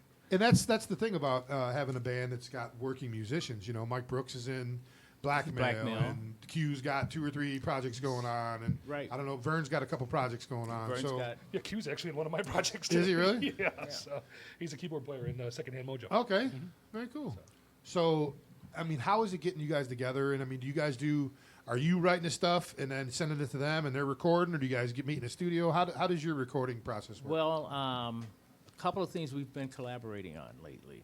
So that's coming around. Basically, it's like stuff that was left over when I had Greg Nelson. That material's coming to fruition. wow, 'Cause that's I been- think 'cause he hasn't Troubled played in a couple Waters years. was on songs. Greg T. Nelson from Coach? No, that's Craig. Oh, T. Craig. Nelson. That's my bad. Craig Same Nelson. guy. It's okay. So Not it's quite called, as handsome. It's called Psalms. And the players, like I said, Vern on guitar, David Staub, Mike Brooks isn't on this project yet. He's been doing some live stuff with us. Okay. And we have the beautiful background singers, Sean Rule, male vocals, Kimberly Wright from Straight Ahead. Okay. And we have Cheryl Dixon, that's from my former church, Kingdom Builders. Okay. So that's the group together. Okay. And I have Steve Baldalamanti on drums and Q on keyboards. Q on keys. Yes. Is he singing background? He's also doing that. Yeah. And some of his materials incorporated in Right. this. So everybody's got something going on there. Very cool. And they had to come down and meet you guys. Well, I'm glad you guys came. I really am. Unless I brag I about got to you all talk the about time. Rainbow fucking Awareness Day. I can't believe. Can't believe I said that. Right. I believe it. I believe it. Dad, what's That with all was- the that was rainbow rich. flags on people's porches? It's Rainbow Awareness Week. The funny thing is, and I Rainbow awareness. I was the engineer and board op for the C Spot, which was the first LGBTQ podcast show in Detroit back in the day. It was the greatest thing I've ever done. I mean, seriously, I got to learn all about a culture that I had no clue about. and still don't. Oh, I misspoke, he's man. trying. Motherfucker, I will stab you right in the arm. But anyway, No reading. Message of peace. The serial killer awareness show. This will be labeled as. What's the name of that band you were talking? Sparkle Daddy or something? Oh, Sparkle Fight, but I'm not even trying to. I mean, I honestly Doesn't shouldn't that even have sound said like their you like name. LGBTQ band? I'm not even Well, trying play it to at the plug next them Pride though. Fest. I Sparkle heard Fight. bad things about that band, so I shouldn't even have said their name. I'm like giving them like It's playing out. hysterical though because I had a similar experience at a Wiggles concert. Oh my god, with the porn trunk? No, I'm just kidding. I was gonna say the Wiggles. The Wiggles, isn't that a kid show? Yeah. You know, my mom Makes actually sense. kept one of their stickers had like do you know how like there's some like porn pictures will be like of girls like I mean, I've heard how about is it, the but most I can't- polite way to word this? there's What's no polite way porn? to say it on porn. Like girls like buttholes that like are like blown out. They had like a one sticker that was just like a girl's butthole, and my mom got it and was like, "This is cool," and I was like, "Mom." You know what that She is? kept it. I was like, "Why do you have this?" Hi. Hi, how are you? Come on. Pull up a chair and sit over between David and Dawn in the corner over here. Like, first of all, you have the coolest Isn't mom that on earth. so? Yeah, exactly. She kept it. She was like, She walks whoa. in as we're talking about blown out buttholes. I know. There's no polite way to word that. I was trying to think of a way to say it that wasn't like so out. Like You could have used anus. but- I could have. Gaping Blown out anus. anus is still a That's a problem. great band name. That's a great worse. band name. No, it Gaping isn't. There's already Blown like. out anus is still a problem. I just can't. I don't know. But for some reason, she like really liked the design. I guess. I So don't was know. it? Was it a cartoon of it? It or was not a cartoon. So it was like a photograph. Oh, nice. And it was like very vulgar. Could you tell what it was?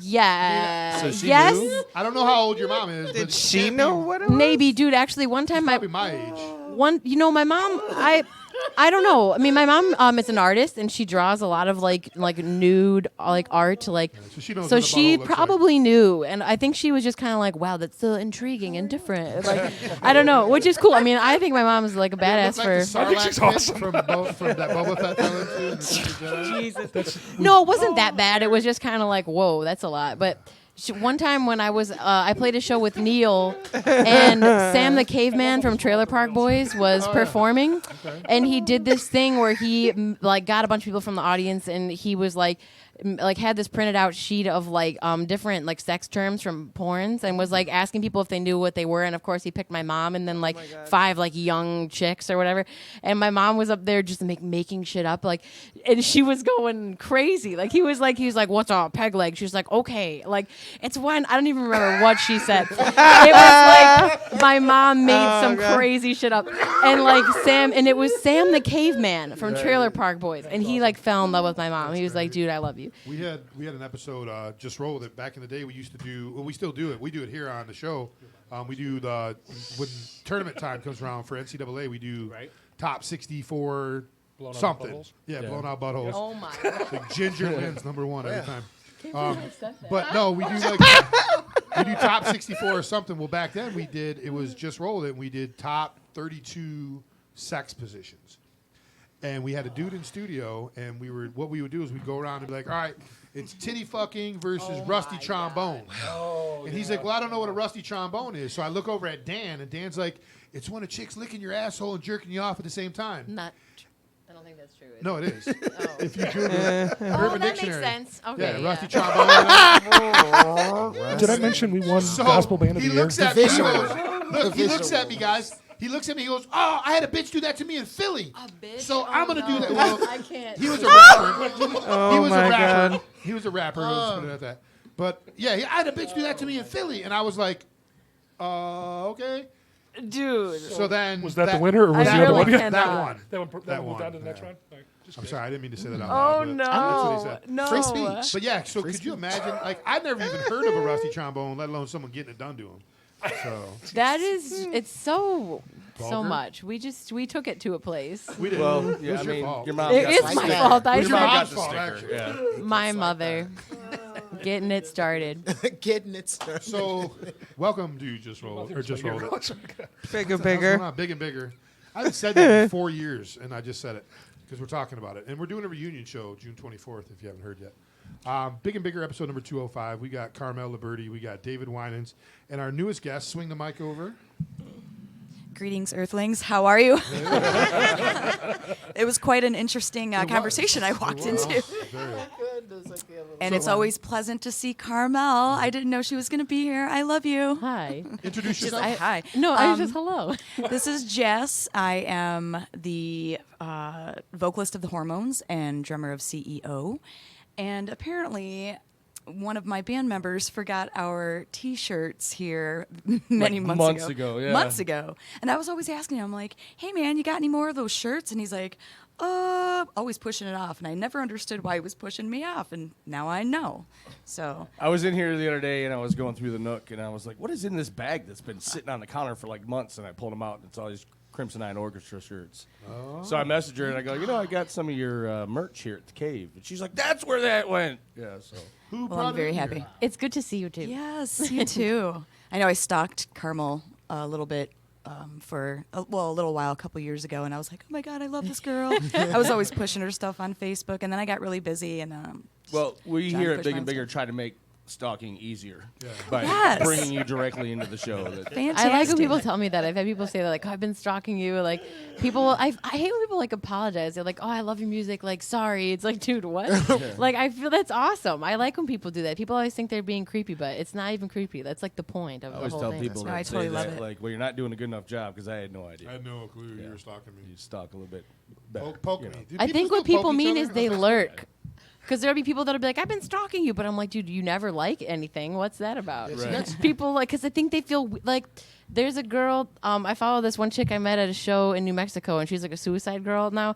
And she's always, have you know what that is? Everybody know what the that is? tattoo girls. Yeah. Yeah, and she's always posting stuff, and I always like it because I'm like, cool, awesome. But like, she never likes my stuff, and we don't talk. So she probably thinks I'm weird, but like, I'm trying to be supportive, you know. Yeah. And I feel like I don't care what anybody thinks. Like, if I like it, I'm liking it. I'm that guy. I'll always like say if I like something, you know. No, So I feel I like get other it. people should have that confidence too. Don't be afraid to like it. Don't worry if you like something from 5 years ago, own it. Just you were looking good 5 years ago. You still look good now. No big Yeah, deal. nobody's going through all the likes going, oh, hey, how you doing? I mean, well, I do. No, Yeah, I do, think but, people do go through the likes. Actually. They do. And I especially liked your video in the bathtub, your bathtub videos of when you're singing songs in the bathtub. That's so fun. No, I it's don't cool. think I've seen that. It's I'm empty. Gonna go stalk you later. Empty bathtub. I'm fully clothed. Yeah. Sorry, guys. I thought there was like bubbles around. No. It's not that interesting. Strategically placed bubbles. You know. That would be. I'd probably get more views. I'm gonna stalk Maybe. her, too. Oh my god, you I might guys. try that. Stalk her too. Your furniture looks great from the front yard. I love your new bedroom set.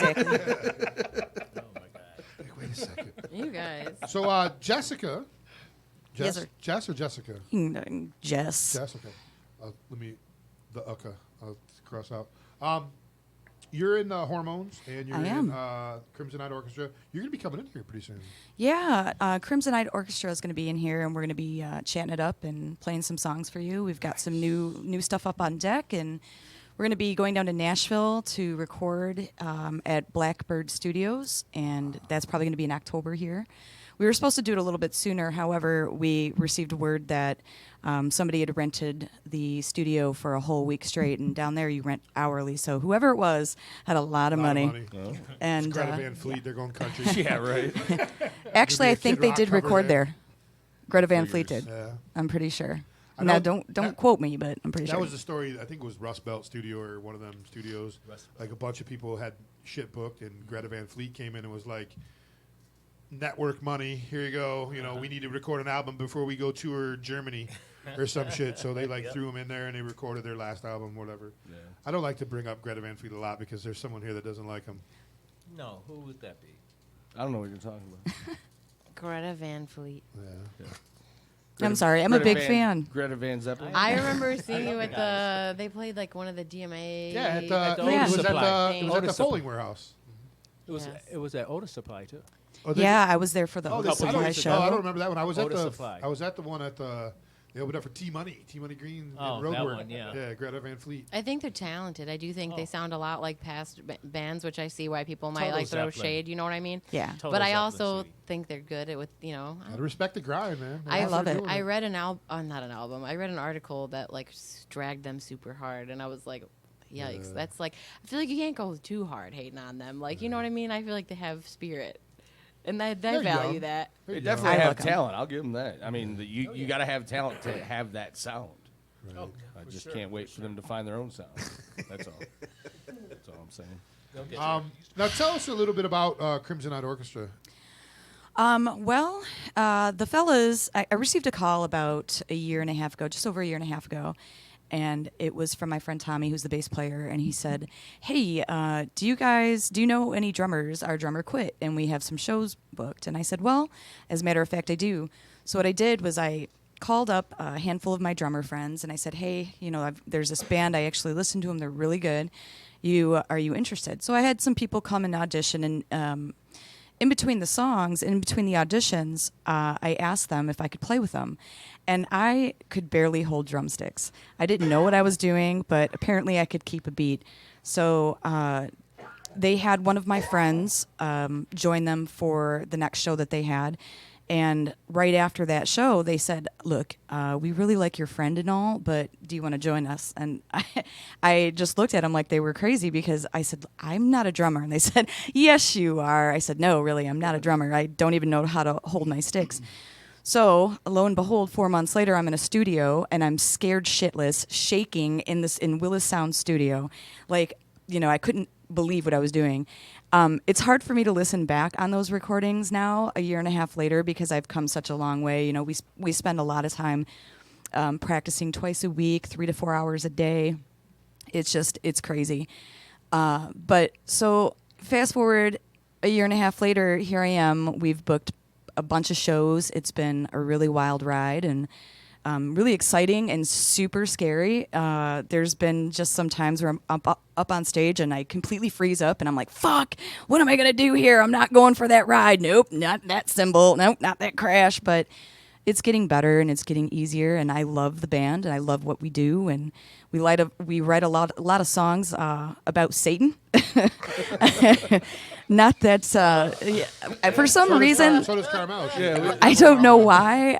I'm not really sure why Robert. He does majority of the writing, but he really just loves to write about the occult and satanic stuff. And we ended up doing a show at the Old Miami not too long ago and meeting some sort of Prince of Darkness. I don't even know what you would call him. He was like, Beelzebub? He was. His name is Steve. His name is Steve, but he considered himself some sort of like witch or satanic witch or something like that, and it was quite interesting. And I'm like, see, Robert, you got what you wanted. Are you ready for this ride? But I don't know if you heard David's new album is called Psalms. Psalms. Well, we've got a lot in common then. I mean, Gospel Band of the Year. I thought This show is amazing. This You like how we book shows around here? Yeah. Oh my! Yeah, whoever put this together was a genius. Oh my goodness, this is great. It put itself. I think all it's have to very come to the interesting. table. I think it Very is interesting also. combo. Listen, we are an all-encompassing show here. I at see. Big Oh, Band. I feel I'm bridging the gap between the two of you. I'm right in the middle. And the Rainbow Awareness. yes. Thank you. Good callback. Good callback. That's what we call a callback in this business, guys. I'm in the middle. Yeah. All right. Are you guys ready for? We're gonna take a real quick break. When we come back, we're gonna have Dumb Shit with Dawn. Okay. You guys are gonna enjoy this. Now, the only rule that we have with Dumb Shit with Dawn is we let her answer. These are questions that a fifth grader you gotta can let her- answer. Let her answer, Think it out. and if she doesn't answer right away, let her answer. She'll work her way back to it. She'll come there. She'll get there. All But right. we're gonna take a real quick break, like 5 minutes. We'll be back. You're listening to Big and Bigger, episode number 205 right here. We got Carmel Liburdi, David Winans Pie, and Jessica from the Hormones and Crimson Eyed Orchestra, which we're going to have here in about a month. Oh, yeah, and we got Dawn. Be back in just a couple minutes.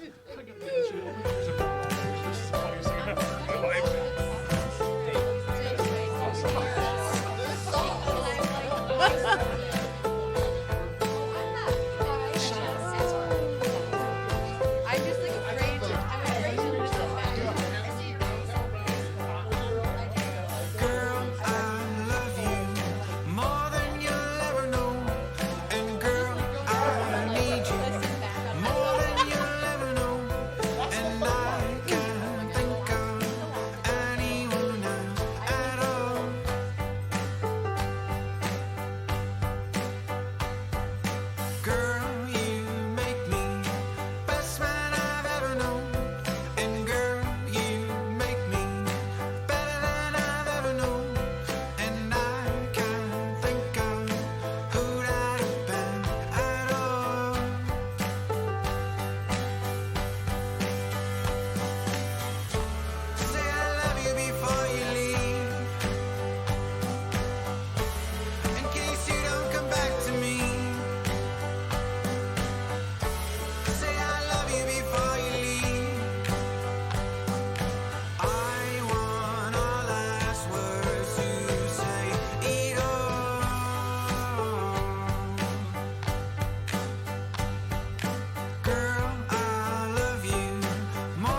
Let my heart be still for a moment and reflect where it has been. Looking back in retrospect, where should I begin? I shied away from circumstance, whose love will I depend? If there's such a thing as second chance, will you bring me there again?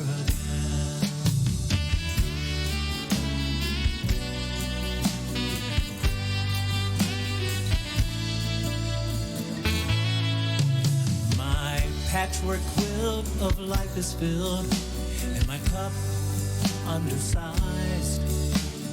Looking back on all the years of love I can surmise.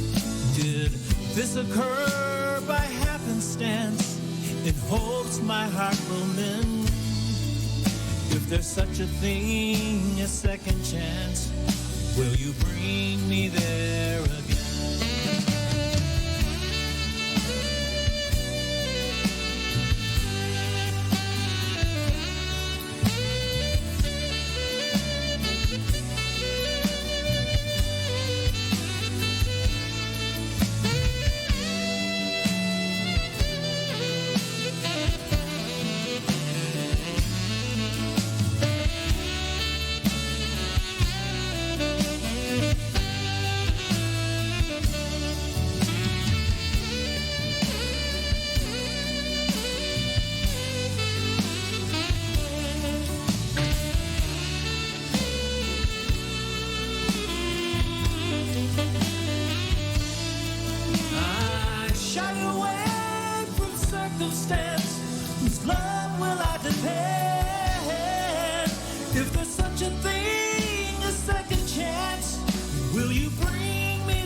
Ladies and gentlemen, can I please have your attention? I've just been handed an urgent and horrifying news story. And I need all of you to stop what you're doing and listen.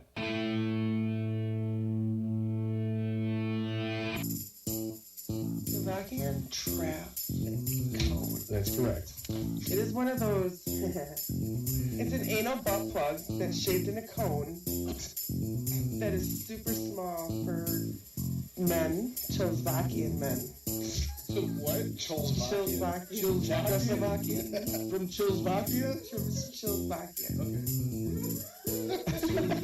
That's pedoccle. Pedoccle. It's time for Dumb Shit with Dawn. Welcome back, everybody. Welcome back, everybody, to Big and Bigger here on Cave Radio Broadcasting. www.crbradio.com. I want to thank everyone for listening, whether it be on the Cave Radio app on Facebook or on YouTube or on Twitter or on the Cave Radio app, which you can get on the Apple or Droid phone. Search Cave Radio, all one word. Or if you're listening at www.crbradio.com. Thank you so much. Triple-dub. What's that voice? Wow, that's a new one. I heard it the other night on a Just Rolled It episode. Yeah? Triple-dub. Triple-dub.crbradio.com. That's crazy.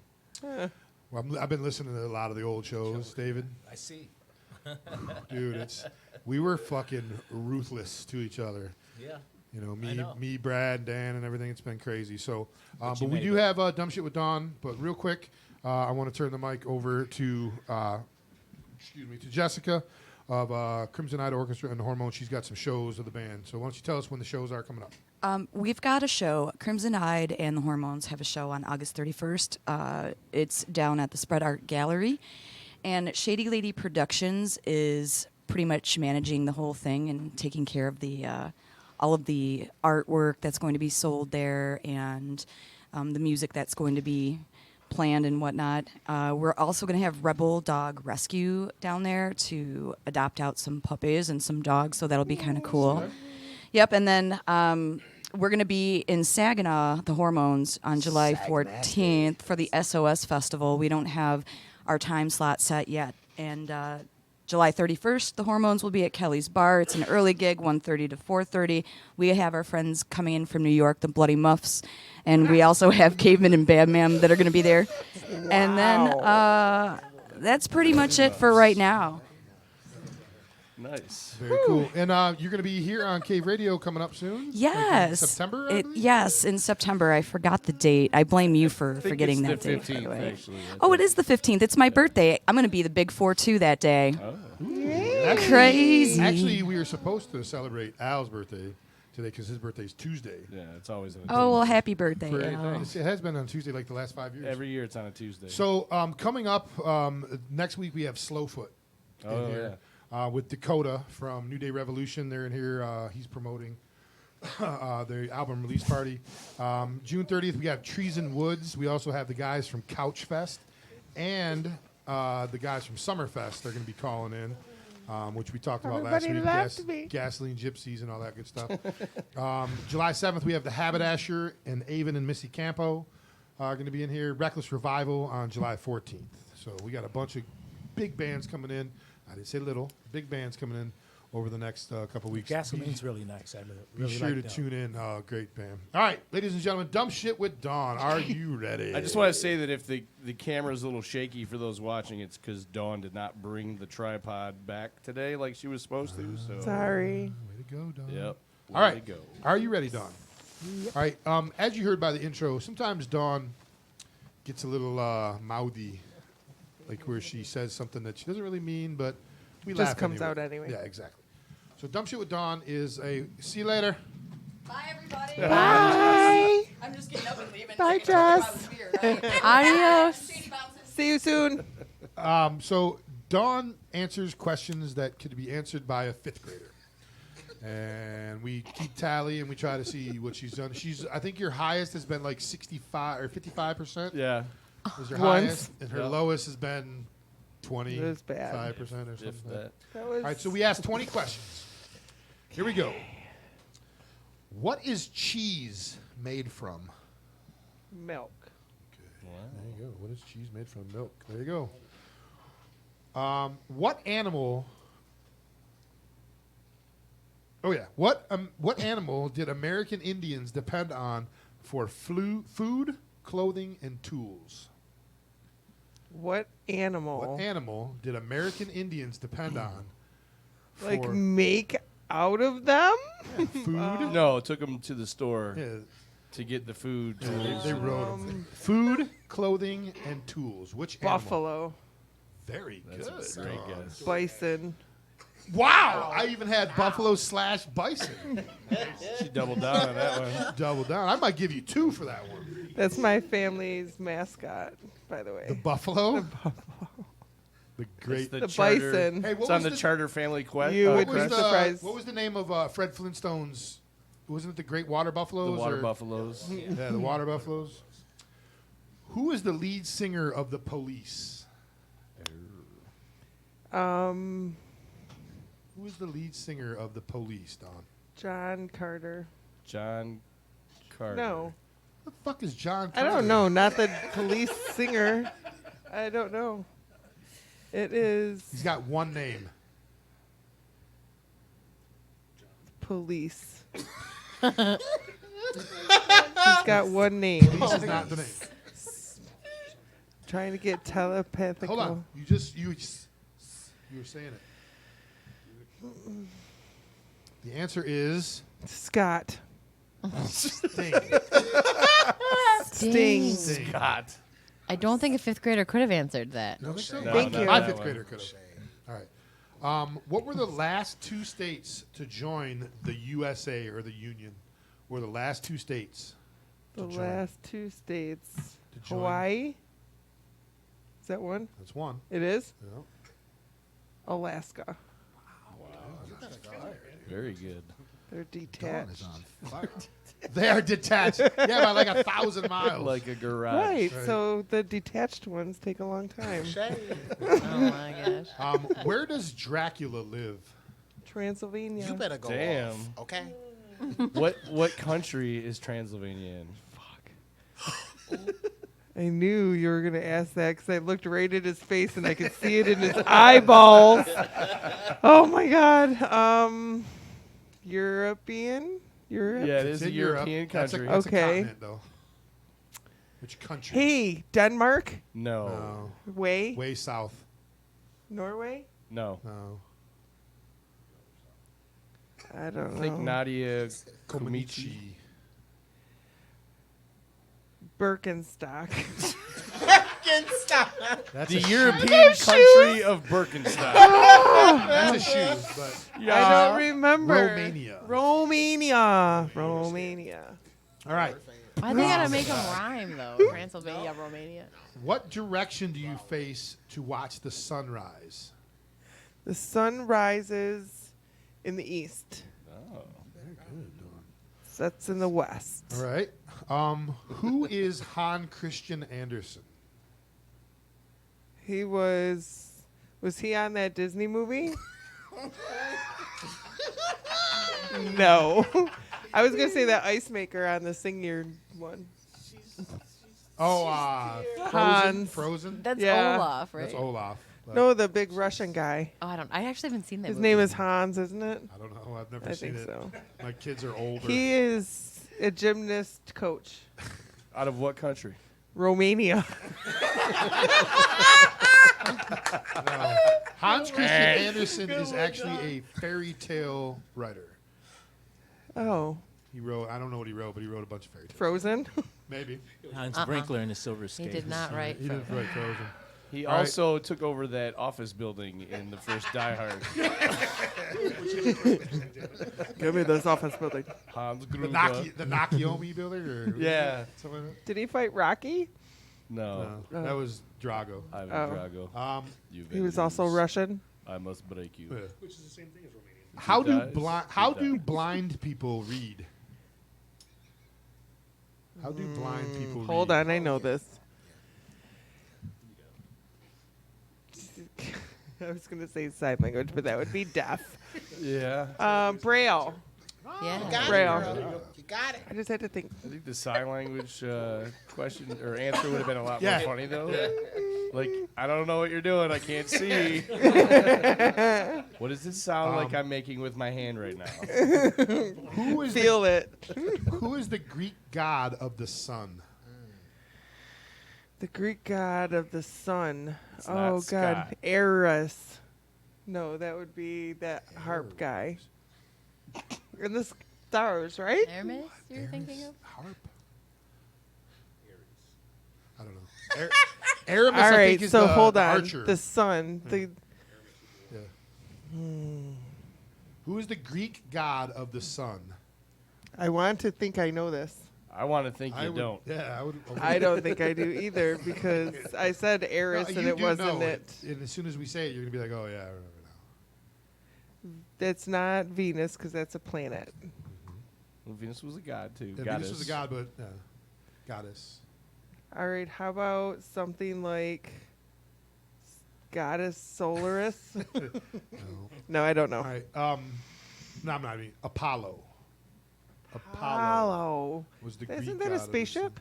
sun. Yeah, so it was a spaceship. It was the name of the dude in Rocky. And the speed skater. And Apollo Anton. Oh, no, yeah. All right. I didn't know that. Let's see. So you did get that one right. What states begin with the word South? America. No, that's South America. South Dakota. South. How about countries? Can we do that one? I think you named Carolina. There you go. That's it. There's only two. Oh. But South America was great. Thank you so much for that one. I was thinking countries. Who was Eric the Red? Serial killer. No. Well, sort of. That should have been. Yeah. That's He was actually a mass murderer, but Was he? Yeah. No. Oh. In a roundabout way. He sounds like it, doesn't he? Who was, It sounds like it. who was Eric the Red? Eric the Red was a redhead? Was he a singer? Go with No. Eric the Red. A race car driver? He was more of a sailboat driver. Yeah. He sailboat. He did a lot of boating. Yeah, he did a lot of boating. He was a rower. Well, probably when he was he younger, never rowed. but then he Yeah. probably He graduated up to not being the guy rowing. He the was boat. a Viking explorer that also discovered Greenland. Oh. But he was a Viking, so he was definitely a mass murderer. He killed lots of motherfuckers. I'm sure at one point he wrote about. So you were close. Did he make the Red Sea? No. Oh. Yeah, with Kool-Aid. And a big This fucking mass a murder. big oar. He sounds the red. They did a whirlpool like in a fucking spun that shit up. What is the capital of Illinois? What is the capital of Illinois? Boyne. Boyne's in Michigan. Mountain? Oh. What is the capital of Did Illinois? we do this already? No. Oh. Cincinnati. Cincinnati, Illinois. No, they're not even in there. That's Ohio.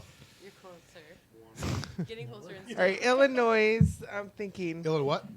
Illinois. Illinois what? Illinois. Noi. Illinois. No. How do you say it? There's no S. It's Illinois. It's silent. That's silent. Well, you know what? I read it. And it's Illinois. All right, so what's the capital of Illinois? Dundee. Dundee, Michigan. Michigan. Oh, God. I don't know. It's where the Simpsons are from. Jackson. Springfield. There you go. I don't even watch that shit.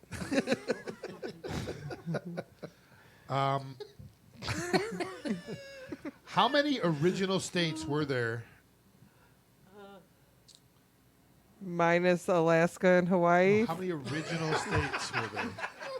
Like the original 13. How many? 13. Yeah. Colonies, states. I didn't know. Whatever. Who gave Cinderella her beautiful gown and slippers? Hold on. Her godmother. Right? What kind of godmother? Beautiful one. No, that's Right? She was definitely beautiful. Fairy one. There you The go. fairy one. There you go. All right. I want a fairy godmother. I know. I do very too. clutch to have. What's the only fruit or vegetable that has ears? Ears? Oh, corn. Wow. All right. I think, let's see, 1, 2, 3. We got about 5 left. How many numbers are on a dice? Are on one dice? How many numbers are on one dice? 6. That was a trick question. She was but, like, there you go. Good job. I didn't know if I was supposed to add all the corners. She makes this just by talking.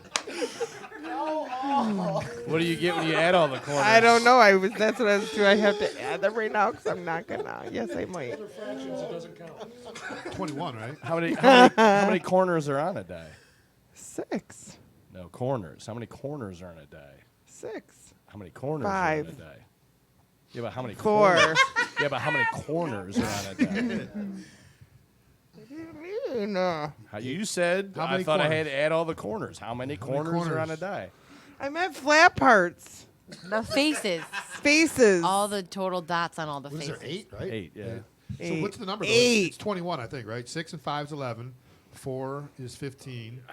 18, 19, 20, 21. It's 21 is the number. So I didn't even have to do it. How many sides are there on a decagon? Decagon.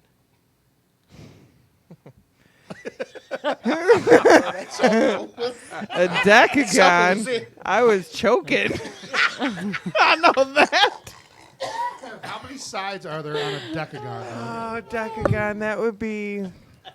Well, an arc is 8. I say 10. You better go off. Very good. Okay, 1, 2, 3 more. 3 more. You ready? From 8 That's the to look 10. of confidence right there. What is the vehicle that Scooby-Doo and friends drive? Oh, hold on. Come on. I'm going to get this because I know what it You is. know it. My favorite cartoon. Mystery Machine. Come on. Oh, very good. Okay. All right. I was going to say the scuba meal. Scuba-mobile. I knew it wasn't that, though. All right, 2 more. You ready? The Battle of Normandy is God. famous for what? The battle? Yeah, in a roundabout way, but The Battle of Normandy is famous for it was like 6 days ago, I think, was the day. 6 days ago. They call it this day. The Normandy Day. Oh. Well, I don't know, because 6 days ago it was a normal day. It was like the You heard me? Memorial it was Day. like the It 70th was like- anniversary of this day, the Battle of Normandy. I love you, dog. Don't even know. I don't know. Anybody want to give her a hint? Al? Yeah, I was gonna say, go through the alphabet, you'll get there. It's D-Day. D-Day. D-Day. ABC D-Day. Dawn Day. Dawn Day. ABC Okay. Dawn. All right, last question. Are you ready, Dawn? Yes. In what comic strip do you find the characters Snoopy, Woodstock, and Charlie Brown? What's the name of Woodstock. No, What's the name of nuts. Peanuts. The Peanuts. That's a different cartoon than we were asking about. Right? I think you did good on this one. Thank you. 11 out of 20. Oh, another 55%er. That's 11 the out of second time ever. Wave goodbye to your fans, Dawn. Good job, Dawn. Wave goodbye to everybody.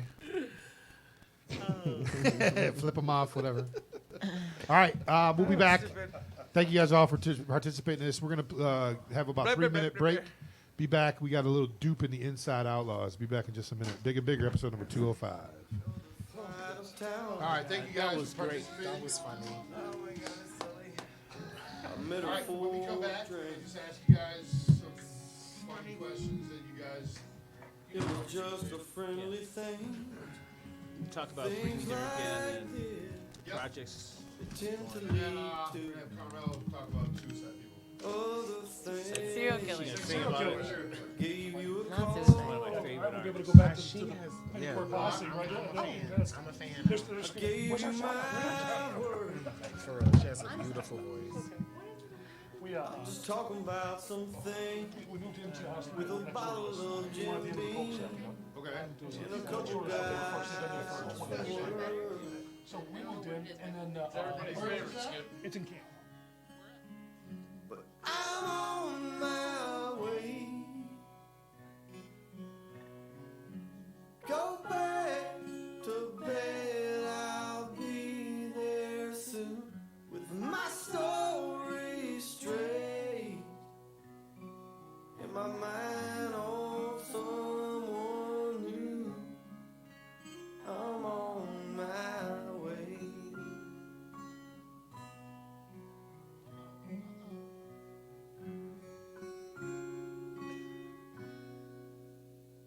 So I sat back down, lit another cigarette. I finished up my drink before we did those things that we would both regret.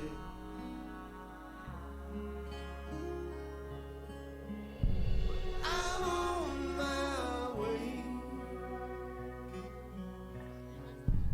Go back to bed, I'll be there soon with my story straight.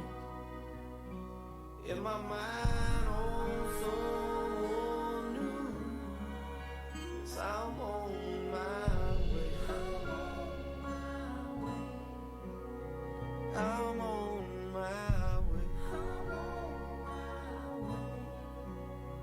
I'm on my way. Yes, I'm on my way. Attention listeners, affordable podcast opportunities await. Cave Radio is looking for podcasters to join our ever-growing family. We offer affordable studio time, live shows, caller interaction, podcast archives, video stream-ready studios, and much, much more. For more information, contact DJeer at caveradiobroadcasting.com. That's DEEJER at caveradiobroadcasting.com or BigAlCRB@yahoo.com or message us on the Cave Radio Facebook page.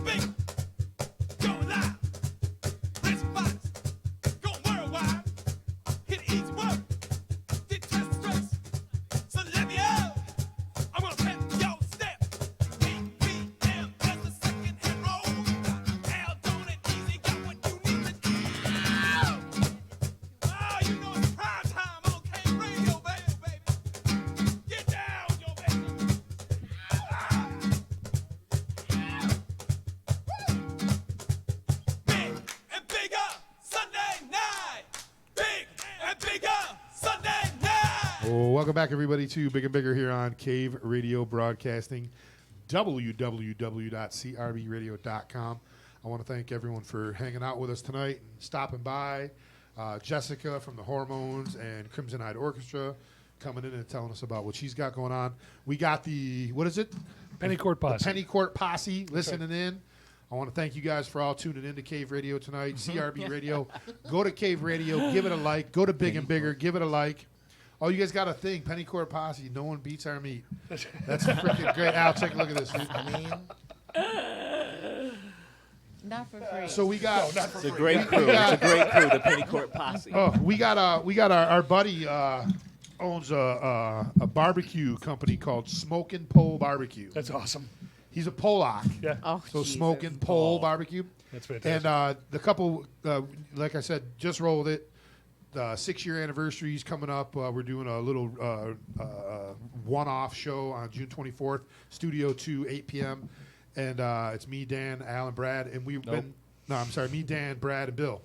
Right. I say his name every fucking week, man. It's so hard. But Dan, like, threw this thing at me the other day, and he's like, 2 minutes, 17 seconds into this clip. Listen to it. And it's like, I love Smokin' Pole. And it's me saying it, but I'm talking about Smokin' Pole Barbecue. But it's literally, and I'm like, fuck, man. And he's like, you got to use that as a drop. Yeah. You know?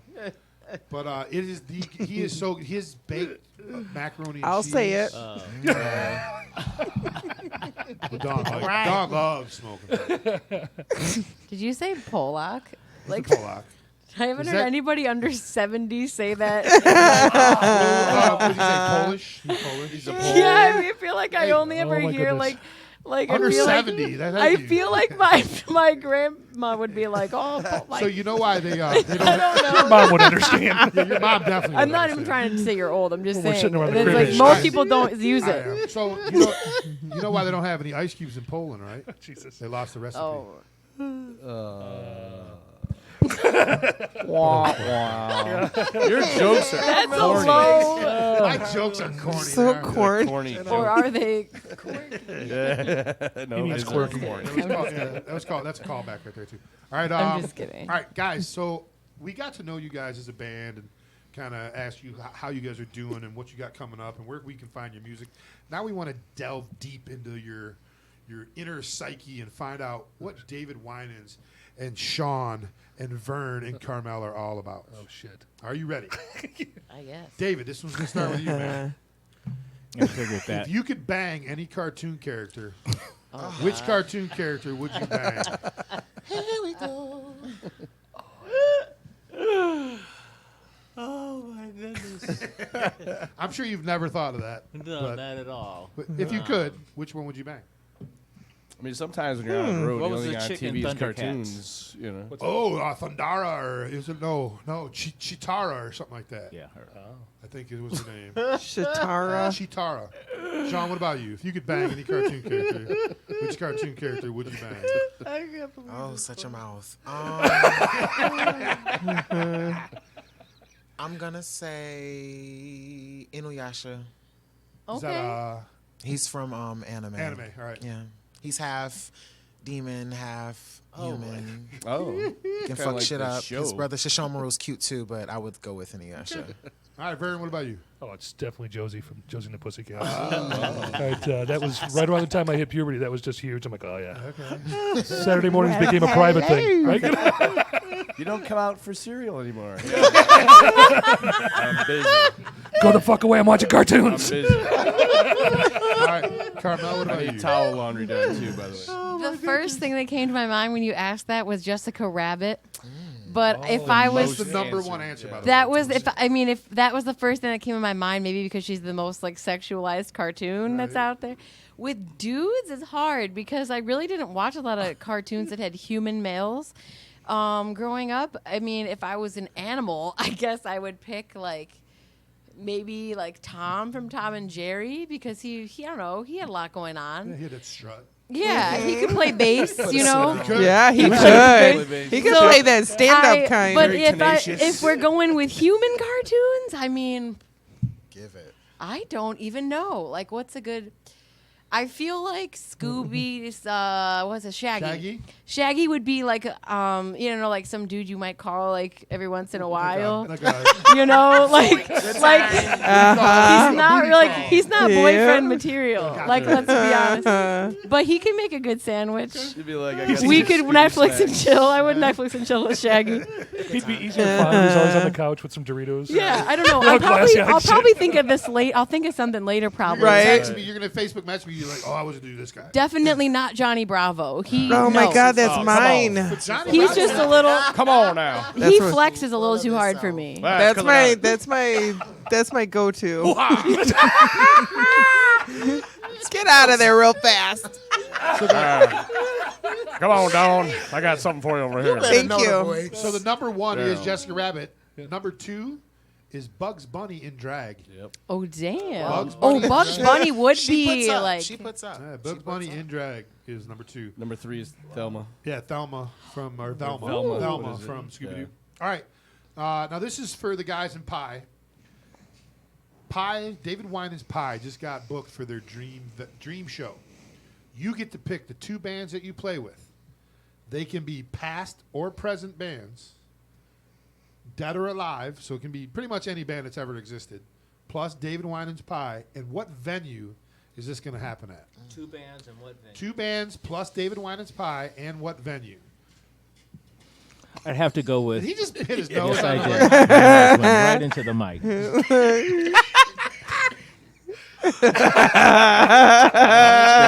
All right, so for all the people watching, David just put his glasses on because he his fucking face on the mic. That was a little thing to do. Wow. I would say yes and Genesis. Okay. That'd be great. At that place in Dubai. What, the one that looks like a guitar? Or No, the stadium. Oh, okay. All right, I didn't know there was a stadium. I'll look it up. I think so. Sean, what about you? David Winans Pie gets to play with any bands, two bands. In what venue is this going to happen? The Token. The Token High? That's the name of the place in Dubai? The Token? You don't have to pay your own costs, by the way, for the show. Exactly. Yeah. Got to tip the sound guy. Bands. It can be acts. It doesn't have to be a band. Yeah. Okay, great. Probably the Clark sisters. Like from the 30s, the Clark sisters? The Clark sisters, like now. What was their the name? Clark sisters. I think you're thinking of Andrew sisters. Andrew sisters, right. And Boogie Woogie Bugle. Yeah. Boogie Woogie Lecrae. Bugle from Company 3. Lecrae. And at what? Mopop. Give a different experience. Okay. Give a different experience. Vern, what about you?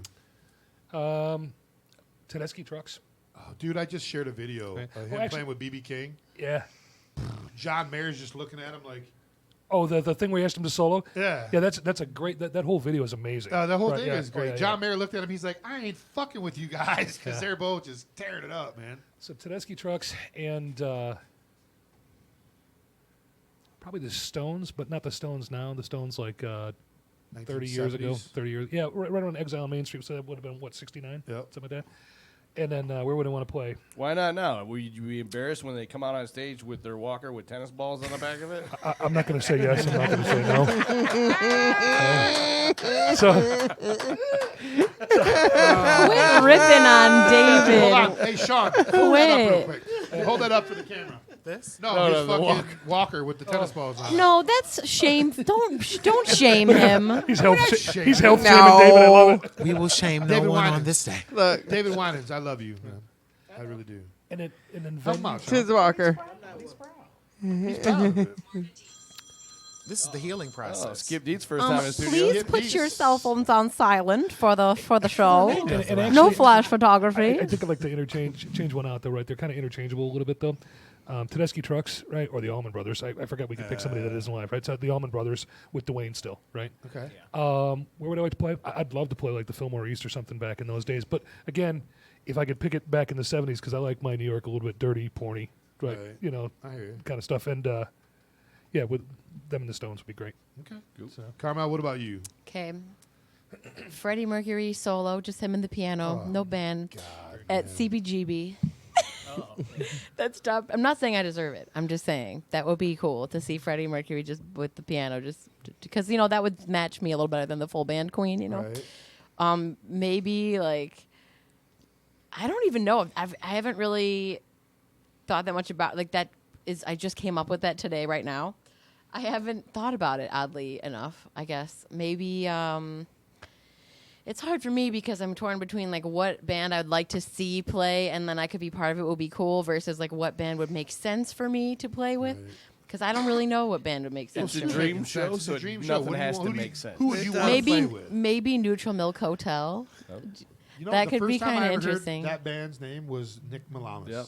Nick Malamas. I just feel like that'd be interesting, like combo. But like I don't know. Honestly, it's pretty hard to say. Or Foxy Shazam. Have you ever listened Yeah, to? I love Foxy I Shazam. I always dreamed of opening for them when I was younger. Great fucking name too. They're by the way. so good. They're They're not a amazing band live, anymore, too. but No, they're Foxy amazing. they Shazam. are amazing live. Yeah. And I feel like I saw them when I was 15 at this place called the Hayloft in Mount Clemens. Oh yeah, it's still And- there, but it's not there. Yes, and I saw them play there, and my friend like picked me up with this weird dude, and they had this van, and I don't know. I hadn't really. I had Said only. free candy on the it side. was Was it weird. Called the mystery machine. Like, hey, They yeah. have a dog and a guy named Shaggy. free kittens. I was like, I only had heard them online.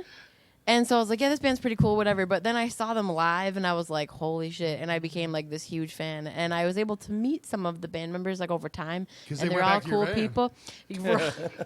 Well, because they, like, at first when I saw them, they weren't like super huge yet, you know, but like they got, to be a bigger band. And then we didn't really hang out or anything. But like I saw them play, and I think they're really cool. I would have loved to open for them when they were a band. So I haven't asked this question in a few weeks. And I Would you figured- fuck me? Oh, you missed it. Why'd you say it? Why are you bringing all that up in here? Because the restraining Would order is you expired. rather? Would you rather fight 1 horse-sized duck or 100 duck-sized horses? Carmel. Would you rather fight 1 horse-sized duck or 100 duck-sized horses? Okay, well, first of all, I really hate the idea that I have to fight either of those creatures. But if I had to, honestly, I feel like it would take a lot more out of you to fight a large duck. Like, at least as far as like watching it go down. Like, I was just thinking about this with ants. We had a bunch of ants in my house, and I was killing them because there was a lot. And then I was like, if this ant was like bigger, I'd have a really hard time killing it. Like, just because it's tiny, I feel like I can just smash it. But what if it was the size of my dog? I wouldn't know what the fuck to do. Like, I'd be like, I don't know. But anyways, I was just thinking about this, actually. Dilemma that I struggle with on the daily. I feel like I feel like I'd have to pick duck-sized horses because I think it would just take too much out of me to fight a horse-sized duck. I don't know if I could deal with it. Vern, what about you? You can't top that. I mean, what kind of duck? Mallard. What kind of horse? Mallard. I mean, it makes a difference. It does. We're talking about the fighting skills. A female mallard, the one that doesn't have any color, because she's pissed. Shit, she's pissed about a lot of things. So I think I got to have the little horses, only because I'm thinking to myself, how do I distract them? You don't have to buy a whole apple, right? And give to each one little pieces of apple, and then you just stomp the shit out of those little bastards. Right? Can I make a pair of socks out of them after I'm done or something like that? I mean, that would at least make it seem worth my while. A pair of socks. Horse skin socks. I just bought myself a nice pair of horse skin socks. Yeah. What's the name of your socks here, Trigger?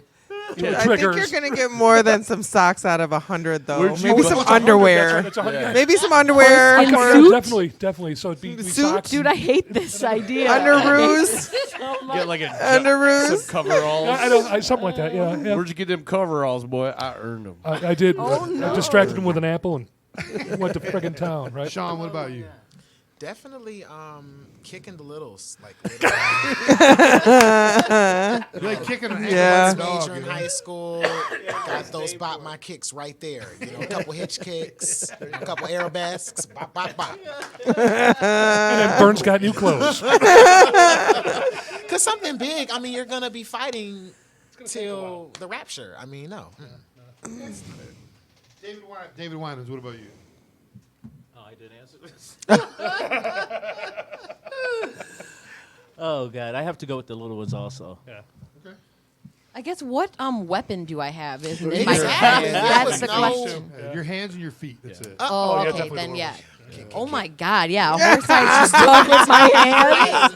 No thanks. Experience both ways. I think I'm just punching feathers. I mean, how would he even fight? Like with his beak? Like that's scary. Have you ever seen a goose or something Yeah, chase they you? suck on the golf course. I got attacked by a cat when I was in Chicago, and it was honestly like it really made me realize like how defenseless we are against cats. Like when they've got the claws and the claws. teeth, you can't do anything. At This all. cat Apex punctured my predator. skin through my jeans, definitely do that. made me bleed, and bruised me Oh, yeah. with its claws and teeth. It was honestly like very upsetting. It hurt so bad. I said "ow" so loud. I was like, I was in some like a DIY spot. there was a cat I was show in playing the a building? house show, and they were like, "Okay, our cat is really cute, but it is an attack cat. If you touch it, it will attack you." I was like, "Okay, I'm allergic to cats. then No it came out worries." Right, I didn't touch it or anything because I'm allergic to cats. I was like, "Sup, cat?" No, Just like, walks whatever. by and is like, I "This walked bitch by, right here." Okay. Nothing. She gonna get it I today. did nothing to this cat. It's got the one-legged lamp. Yeah, when I was leaving, I didn't even see it anywhere, and all of a sudden I heard this like, "Wait," and I it just like jumped on me, and it was really scary and painful. I don't like cats just because of that reason. They don't warn. Like a dog will bark and growl, and cats are just like, "Hey, how you?" No, And, when like, a cat boom, flails its tail, that's when you know that she's going to fuck you up. I didn't even see it; it just came out of But nowhere they like hide. a ninja. They hide in the do. shadows. They do. They're up on top on Lurk. curtains and shit. You're like, I couldn't even believe I was so taken aback. I was like, "Damn, Cats are what the assholes hell, of the animal cat?" kingdom. All right, we got a few minutes left before we get out of here. If you could have, let's do this one. If you could have anyone narrate your life besides Morgan Freeman, Come on here. besides First Morgan choice. Freeman, who I would know. it be? everybody's. First choice. That's why we gotta. David Winans. That's why we gotta take it out of there. James Earl Jones. Oh, dude, he'd be so good. Darth Vader himself. Sean? B. Arthur. Beatrice Arthur. B. Arthur? Love her. Love her. Great comedian. Great Yeah, gay rights yeah. activist. No You know, shit, okay. Absolutely. Vern. Oh, it's got to be Samuel Jackson, but he's got to be Pulp Fiction Samuel Jackson. Yeah. Right, that would explain a lot more shit. It was funny. I was picking up my drinks before the show, and the dude's like, "Yeah, I'm gonna go see Shaft." In front of me, and I'm like, my kids asked me today if we could see Shaft, and I'm like, I think that's one too many motherfuckers. I say it enough. I don't need you to hear it from him too. Carmel, what about you? I think Bill Bryson. Do you don't know know who who that Bill is. Bryson is? Bill Bryson's an author, and I like his voice. He has a couple books on Audible that my family members have listened to. He has like a slight accent, and he's just really relaxing to listen to. I hope he's not problematic in any way because I have not looked him up. I just know that I kind of like his voice. Come on, Image. he's funny looking. Okay, I get it, but he's like an OG and he knows his shit. He seems like He He sounds wrote- like he has a good voice. He very narrated him a gangster. short Sound like- history of everything. He sounds like, Well, or looks by like the it. nose, he looks like he drinks about a pint of whiskey a day. He's like He's probably I hung up the slow. sheds on the line outside my house, and it was Ow. a sunny day, and he's just got this voice. I just like it. He's like, yes, the people were all watching intently. Like, I don't know. He's got this. I just feel like he'd be like, she woke up one morning, it was a partly cloudy day, Yes. and I just feel like, who doesn't like? That's great. I love that. Can I change mine? Can I change mine, please? I have another one. I do too. Sure, what is it? John Castor, Crypt Keeper voice, because I'm very sarcastic and I love Tales from the Crypt. I think that'd be a great one. That would be good. Am I Scarlett Johansson, Tracy great Morgan. voice. Oh, you're Tracy Because you Morgan. know damn well every morning, go, I'm going to get people pregnant. Yeah, like I feel like there's goofy choices, and then there's like I feel like Robin Williams, Scarlett Yes, Johansson, all those people do I great. want Snoop but Dogg. it's like, what vibe? Oh yeah, what? It's like, what vibe do you want in for your narration? You know, I feel like that's a hard choice to make. Either these two or Snoop Dogg. Wow. Yeah, you guys are in the Because running Snoop for Dogg would sure. be really super chill and he would tell it like it is. Period. So with these guys, and it would be funny. He needs to write children's books. All right, last question for y'all, and this is a collaborative. Well, not a collaborative, but all of you guys think about this for a second. I'm gonna promo the next couple weeks coming up, pay some bills and all that stuff, and then we're gonna come back to you guys, and then we're gonna have Carmel play us out with her serial killer song. Yes, please. That I wanna hear it. your Your posse, posse demands. yeah, your posse's demanding. So this one is something I've asked every question, and it's not just fuck me. Would you fuck me? But Al says it all the time. It's name 3 people, dead or alive, You'd want to have sex that you'd with. want to have drinks with. Oh, sorry. Okay, I like that. All right, 3 people, dead or alive, you want to have drinks with. Think about it. Think about it for a second. All right. Then Dan's. I can't find anything. All right. Slowfoot next week. They just announced that they're playing Arts Beats and Eats, which I didn't even know that was out yet. Yeah, I've asked a few different bands and they haven't heard back yet. So congratulations to them. But they they're might gonna be in have here. they might have inadvertently Jumped the gun. pre-released Right. that info. Hopefully they are still playing, and Jamie didn't kick them out. But Slowfoot's going to be in here. Our good buddy Frank and his band. They played. Actually, a couple of them were up next door for St. Patty's Day when Saturday Night Gangster played. Frank was there. Oh, yeah. He ended up jumping up with them. Their drummer is their guitar player and Yep. all that good stuff. The keyboard player. We also have Dakota Starr in here from New Day Revolution. He's going to be promoting their upcoming CD release party, which I think the CDs are getting mailed out this week. I've had his single for like 3 weeks now, and he won't let me play it. So hopefully we'll be able to play it next week. On June 30th, we have Trees and Woods in here. It's a band out of Port Huron. I think it's our 5th Port Huron band this year. We also had the boys from Couch Fest out of Monroe, who Al met at, where'd you meet them at? Karaoke. Yeah. It was last week, right? Yep. We also have Brandon Perkins he's the guy that created Summerfest, which is the Haberdasher, Native Howl, Gasoline Gypsies are playing at this show. It's in Illinois. This is a really good story. It started off as a party in his front yard, and it's grown to this huge festival now that they have hundreds of people show up. 8 o'clock in the evening, the cops were called to some rural city in Illinois because the Native Howl are just fucking jamming. And I'm like, this is a great story, so we got to hear this. So he'll be calling in on June 30th. July 7th, we start off the 4th of July weekend with the Haberdasher and Avon and Missy Campow. Avon is an amazing little artist, 12 or 13 years old. I think 12 years old. He's an actor. Actor. Yeah, done all kinds of stuff. All kinds of cool stuff. We ended up meeting him. He gave the what award was it? The holy shit or Something like what that. the fuck award? It was the what the fuck Yeah. award. And this kid's 11 years old. He's like, the what the fuck award goes to. Oh my! But his God. mom It was right was- there. It was perfect. It was great. At the Boamies. The Boamies, yes, up in Port Huron. It was fun. We also have July 14th. We got a new band to the Cave Radio Studios, Reckless Revival. On July 21st, Casting Shadows. July 28th, Hip Tuck and Rumble. We got 2 bands from Port Huron back to back. August 4th, Blackmail, Mike Brooks' band.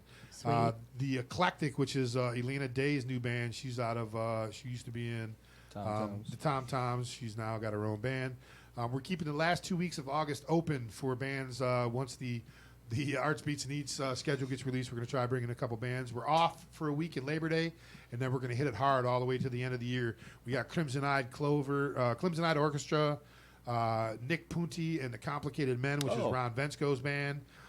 He got a hold of me. They wanted to come in on the 15th, and I'm like, it's booked. Sorry, let's do the 22nd.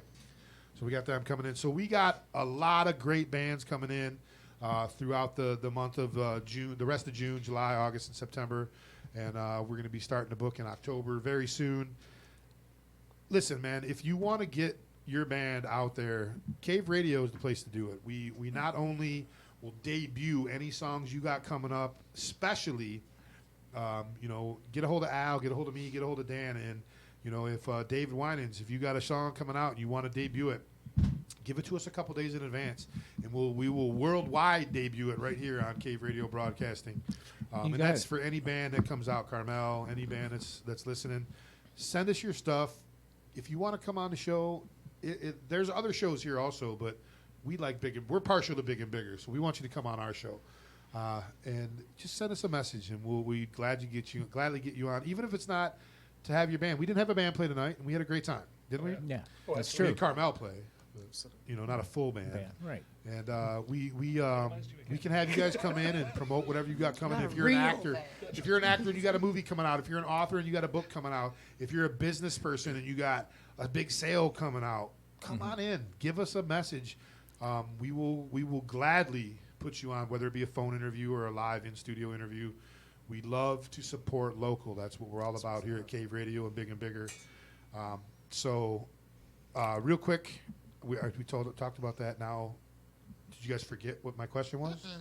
Three people dead or alive. See, most people forget because I go on. Well, I wanted to make sure I said that. I'd like to see everybody down at Aretha Franklin at July 31st. Like on Aretha Franklin? Aretha Franklin the cafe. Oh. Her club. Where's that? It's her big It's comeback. at the Music Hall downtown Detroit. It used to be the Opera Hall, right? Or It's part of that. okay. Downstairs. So it's like a little sub. cafe. Yes. It's really nice. Really nice. Great acts down there. Okay, I know Will Krypton was playing there a couple weeks ago with his band, sax player. Will did. Yeah. And we have Audra Kubat with us that night also. Oh, she's lovely. She's great. All right, David Winans, 3 people, dead or alive, you'd want to have drinks with. David Bowie. Ooh. Great choice. My father. They don't all. Oh. Because it's Father's Day. And Margot Kidder. Wow. All right. Lois Lane? Okay. Dope. Okay. Sean, what about you? You don't have to elaborate. We know what's going on over there. 3 people, dead or alive, I Sean. got the cape on now. What's up?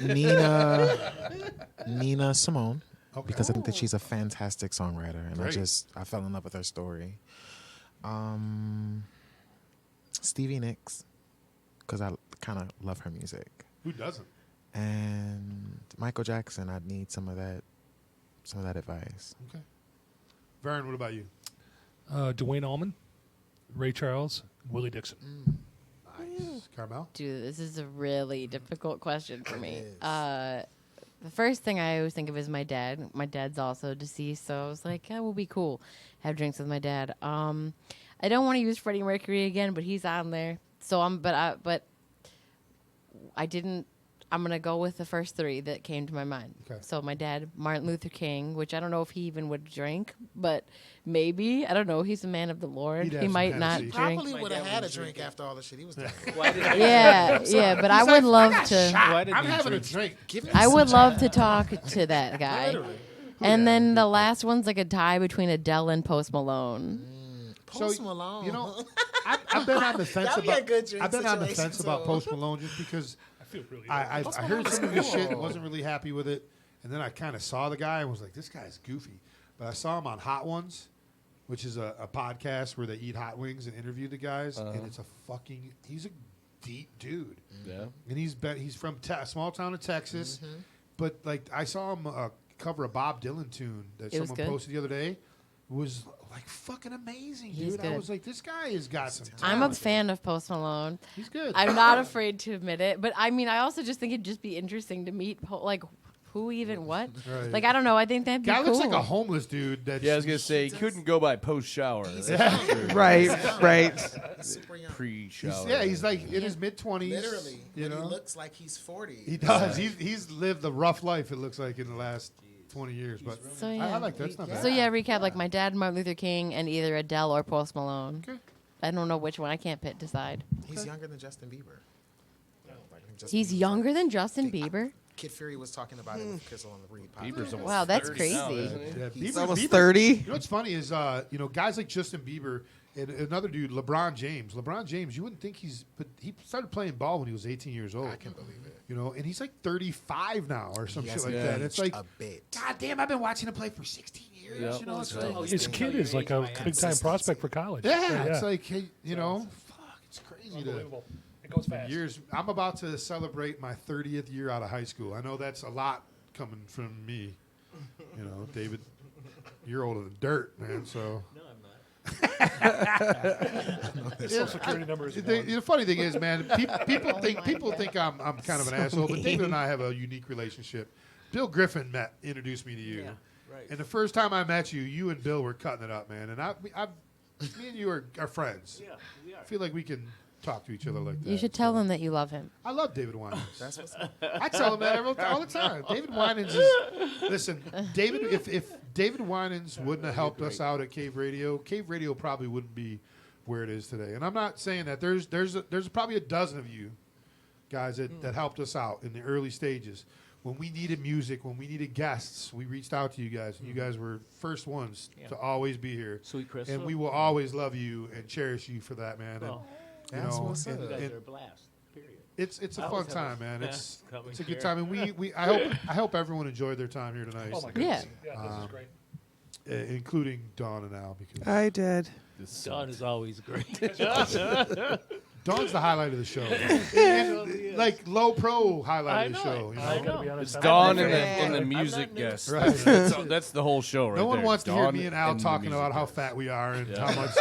how not a lot of sex we get. Oh, Lord. You know, And being butts old and- fat, Tons all that stuff. Yeah. from All right. myself. Yeah. Well, Are you guys single? I mean, I'm not asking for weird reasons. I didn't even know. I didn't know Not you were for like real. looking. Very happily. If I know anybody, I'll let you know. I know that's right. Very happily single. Very happily single. Yeah, a I good place just to never be. knew. I'm not trying to be weird about it. Just You wondering. guys did seem well adjusted and happy. Yeah, I mean, it's, I mean, I don't know. You could be because you said he's a dad, right? So I don't know. I Yeah, just, yeah. I just Yes, I assumed that love you you, might. honey. I don't know. no. my Al's a kids are dad old. twice and an adopted father also. Oh, okay. And two of his kids are old and on their own, doing shit. Law school. But that's good. The Yeah. other ones, is he out of the Navy yet? Yeah, he got out in like I think it was January of last year. He's going to school right it's now, been but that he's long? yeah, he's going to he's trying to get in as a state trooper in Connecticut. Oh, very cool. So the one's thing got we a know year someone left there. to law school. Good thing we know someone there, huh? Yeah, exactly. Well, that's yeah, the one's in Chicago with a year left to law school. The other one's in Virginia right now, but hopefully going up to That'd be Connecticut, sweet. and then Haley's 15, going on 30. Yeah, I got one of them too. Yeah. My 15-year-old daughter today, she bought me a card, with her own money for the first time ever, whatever. She gave it to me. We went to Murphy's, and it was like I'm sitting there reading the card, and I'm like, Trying "Wow, that. these lights are bright." Yeah. That's too sweet. And then the 11-year-old boy, man, he's just such a pleasure to watch. Doing all the stuff he's doing, basketball, baseball, football, and all A's and B's, and I'm a proud dad. Yep. So are you. It's the best Oh. best You're thing very I've ever done in my proactive. life. And it's the only thing I've ever done right. Mike, in you've my been entire life. You Eric, you've been guys. very proactive too. I've seen pictures at the games and stuff. Dude, you only get them once. Yeah, I You know know. what I mean? Yep. They're only little once, and you can only do so much. Skip, you're another dad that's very proactive and out there with your kids, and it's I've dated a couple girls in the past few years that have had those dads that aren't there, and they're looking for that dad. You know what I mean? And it's there's so many dudes out there that could be doing a lot more for their kids. That's The right. greatest gift you can give your children is your time. Time, Yourself. dude. It's yourself. For sure. 100%, man. So happy Father's Day to everyone out there. Carmel, are you ready? Sure. Yeah. Let me All right. So, like I said, next week we got Slowfoot. and New Day Revolution. Dakota will be in here. I'm going to talk to him a little bit. I don't know if you guys are friends with him on Facebook or anything, but he is also a teacher at one of the inner city schools, Detroit. I think it's Cody. Is Cody still around? Yeah. I think it's Cody that he's a teacher at, and it's just funny because he's this tall, white, red-haired, white guy teaching an inner city school, heavy metal rocker, teaching these kids about history, and it's fun because his last name's Hamilton, so they call him Hamilton, like the ex-Secretary of State, and the huge play that's out everywhere. Correct. But he calls them his little birds, like the Game of Thrones, the little birds and all that stuff. But it's so fun watching this guy teach these kids, you know what I mean? Because he's coming from a spot where he was and teaching in the inner city. I mean, we all know how it's not. They don't have a lot of good teachers down there helping these kids out, and it's good to have a positive role model who just happens to be a heavy metal singer, Thank you, guys. You're a teacher? Where do you teach? I've taught at Dove Academy of Detroit. I've taught at Joy Preparatory Academy. Okay. 5th grade and 4th. That's why I had a little bit of discourse about some of those questions. Yeah, I know. No, I love it. And sometimes I still have students from Dove that call me. They sneak and call me. And, hey, Mr. Rowe, when are you coming back up here? I just went and visited the kids not too long ago. I love my students. I didn't realize, being a guy that majored in sociology at Wayne State, not ever thinking that I could be a teacher, was just taking a substitute position and didn't realize the impact. Because sometimes, especially black male teachers, we sometimes are the only father figure that some of these kids see, or the only male example. So, and me being a gay man, you know what I'm saying, sometimes you're teaching the kids of people that bullied you in the past, you know what I'm saying, and just to get that respect and be in a place of integrity as a teacher, it's just as rewarding as being a father. So there's people often thank the veterans and police officers and first responders and everything, but I think we should be thanking teachers too. Absolutely. Teachers are just as important as in life as any of those people are. Way more. And to be completely honest with you, I mean they got your kids for 8 to 10 hours a day, literally 5 days a week, 180, 90 days a year. Maybe even more than that. So much respect to you, man, because I have my ex-wife is a professor, and she teaches teachers to become teachers. Wow. So I know the struggle that you all go through on a daily basis. So, all right, ready? Yeah, I teach guitar too, so I teach too. Hey. There you go. We're all teaching. That's right. All right, Carmel Liburdi, going to sing us the song that For the Pennycourt Posse. the Pennycourt Posse's been wanting to hear all night. So take it away. I wrote this song in high school. It's called Love That Kills.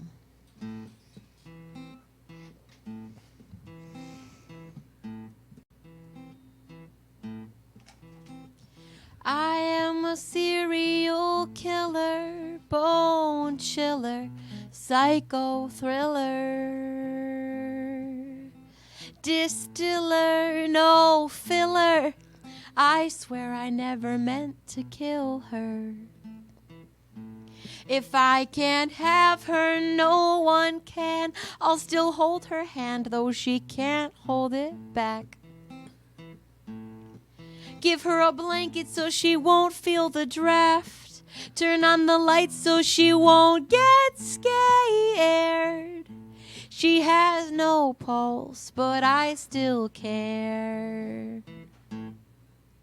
It may seem sick, it may be ill. I kill what I love what I kill. Seems all my heroes wind up dead. I wanna die, but I kill them instead.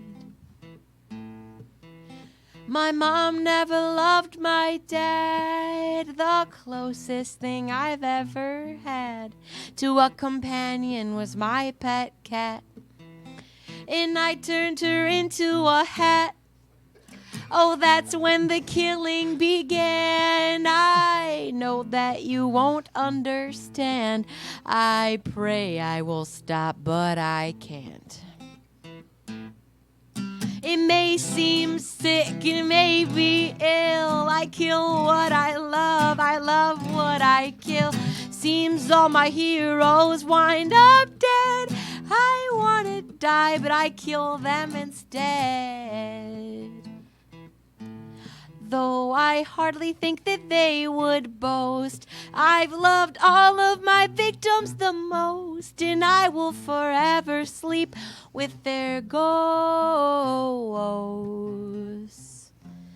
I like poetry and fresh baked bread. I'm kinda like you, but I'm sick in the head. I wake up in the morning and I make my bed. Live for today, that's what my grandmother said. It may seem sick, it may be ill. I kill what I love what I kill. Seems all my heroes wind up dead. I wanna die, but I kill them instead. I told you this story to make you aware that murder is murder no matter how much you care. Oh, if you love something, set it free. The love that kills isn't meant to be. Yeah, that's awesome. That's fantastic. Thank you very much. Very, very, very nice. My mother did love my dad, and I'm allergic to cats, so I just want to just clear that out. The disclaimer. This is not about me in any way, shape, or form. Be careful if we stalk you, that kind of thing. No, be careful. I may stalk you. Oh, that's the problem. No, I'm kidding. It's not All right, true. David Winans, what do you got coming up? Any shows coming up? I know you said maybe September, October for the release, but what do we got coming up for David Winans and Pie? July 31st at Aretha Franklin's Cafe downtown at the Music Hall. Okay. Vern has a show coming up. Yeah, I've got Come up on the mic. yeah, but with Secondhand Mojo, we have a show at the Ottawa Tavern on the 28th of this month. We have In another Ottawa, Canada? No, Ottawa Tavern in Toledo, Ohio. Oh, okay. We also have another show at the Ottawa Tavern on the, I think it's the 5th or something like that of July. Forgive me on the top of my Okay, head. that's fine. And then August 23rd, we're actually at the Toledo Music Civic Center or Civic Hall or whatever that is. We're opening for Live Bullet down there, so that'll be kind of cool. So those are the ones that I know off the top of my Is head. that the one that were in here? Liable? Yeah. Yeah. So Bob Seger. they're actually really good guys too. So Really good guys. Yeah, we like I said, we started doing stuff with Innovation Concerts, and so they've been booking us like crazy down there. So Very cool. All right, Carmel, what do you got coming up? I have a few things. I'm playing the Crow Manor. That's like in Boston Edison area in Detroit. It's a house show on the 29th of June. Then July 1st, I'm featuring at this Magic Stick open mic. It's like on the rooftop area, like the patio. I mean, it's going to be like chill. It's going to be like a short thing. But I mean, if you want to go to the open mic, catch some people, I'll be there. I'm playing this like house show wrestling match party thing on the 4th of July. Okay. But it's at a house, and it's not like an established house venue either. So if you wanted to go like watch people like fight each other on 4th of It's July, like backyard kind of shit? yeah, it's gonna be cool. I've never gone. It's called Breckenridge, and then I'm playing an actual like kind of more bona fide show, I guess. I put together like a mini festival on July 28th at the Ghostlight in Hamtramck. It's the week after my birthday, so it's like a kind of belated birthday bash show thing. So there's gonna be tons of bands. Emily Rose is playing. Nina and the Buffalo Riders are doing an acoustic set. Pancho Villa Skull. They're like a mariachi punk duo thing. They're all like close friends of mine that are playing. Except, well, I guess maybe I don't hang out with as much. But they're all people I love. This chick, Kelly Thede, she plays the harp. So it's going to be like a mixture, like of all kinds of people. There's going to be like, there's some Latin music, and then there'll be some music in English, some music in Spanish. It'll be like kind of like a mix, and all different vibes. Barrio involved. So it's cool. It should be fun. The show, they haven't been on in a while. He's been on tour with ICP, but Rudy is up next, Cruising the Barrio. You can check them out. We might have to hook you guys up because he might be like to hang out. Okay. He's Word. He's a vato. Oh. Guys, thank you so much for coming in, David. Hey, my pleasure. Thanks for coming in, Sean, Vern. Thank you for having us. You guys, it's a pleasure that you get to bring people like this in, man. When we get to meet you guys and see the people that David hangs out with. I don't think you've ever brought anyone to our show that we haven't liked. Well, maybe except for Andrew Satan. May, but we love you, Drew. I'm messing with you. I just talked with Drew today, actually. I'm kind of on him. I'm on him, man. I saw him play with you at the tribute for Neil Ivory.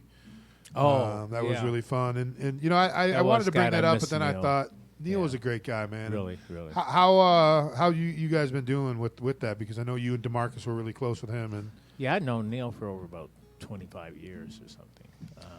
And he played with Pi. Yeah. Whenever I went to keyboards, he took over on bass for Right. me. But yeah, I've known him for some time. And I lost another friend that introduced me to Neil within a month of each other. no shit. Yeah. So You know what's funny is the way I got to make up for my not messing around with Neil, because I used to be able to fuck around with Neil all the time. Mhm. So now I'm going to take it out on you. Oh. In his memory. Well, thanks a lot. I love you, David Winans. Love you, Thank you Eric. for coming in, You man. too, man, always. It's always a pleasure to when I see that phone call coming in for you. I 99% of the time I'm answering it. The other 1% I'm Yeah, I busy know. doing I've something. been at the other But I love you. I love you, and I thank you so much Well, for we'll see you supporting. on the 31st. Oh yeah, we will. And All right. Dawn. Carmel, thank you so And much Alan. for coming in. Thank you for having me. I know it was a last minute thing, but I'm glad you were available. I It am was too. super last minute. Hello. I got a hold of her like Friday and was like, "Hey, we need someone. Can you come in?" Yeah, Last minute would have been today. Pass you on the freeway. Come on in. Hey, Carmel, are you close to Redford? We need you. Yeah, wasn't But that I know you'd wanted to come in a couple weeks ago, supporting the other show you did, but you were out of town and you had to cancel. So Yeah. you were the it's first person I unfortunate. thought of. Well, thank you very much. And thank you to Jessica, who does. She's in the Hormones and Crimson Night Orchestra. Crimson Night Orchestra is going to be in here September 15th. They got a bunch of gigs coming up between them and the Hormones, so make sure you check them out. Next week we got Slowfoot and New Day Revolution's Dakota Star in here. I want to thank each and every one of you guys for hanging out with us tonight. Big and Bigger episode number 205. Dumb Shit with Dawn's always a pleasure, and I love you, Dawn. Yay, love you. Big Al, always a pleasure, my friend. You don't have a mic in front of you right now. I got him. Oh, really? Oh, do you Oh, want? I was just saying it was, it's always a pleasure to be in here on Sundays. Cave Radio 6-year anniversary party, October 12th. Loving Touch. 3 bands have already been announced. The Lows, Avalon Black, and our good friends Redstone Souls. The 4th band will be announced sometime very, very soon. We're hoping very soon, but hopefully very, very soon. It'd be even better. But October 12th, make sure you keep that date open. June 24th, the reunion for Just Roll that myself, Dan Mayer, Brad Nestor, Bill Griffin will be in Studio 2, 8 p.m. Make sure you tune in. It's going to be a good time where we kind of just make fun of each other and do a bunch of old bits that we've done over the past. So episode number 205 is in the books. See you next week. Slowfoot, New Day Revolution. Just rolled it, episode number 205. Thank you all for coming in. Thank you. And Adios. we'll see you next week. Adios, partner. Greg Blucher said hello to you. Hello, Greg. What a sweet guy. Such a sweet guy.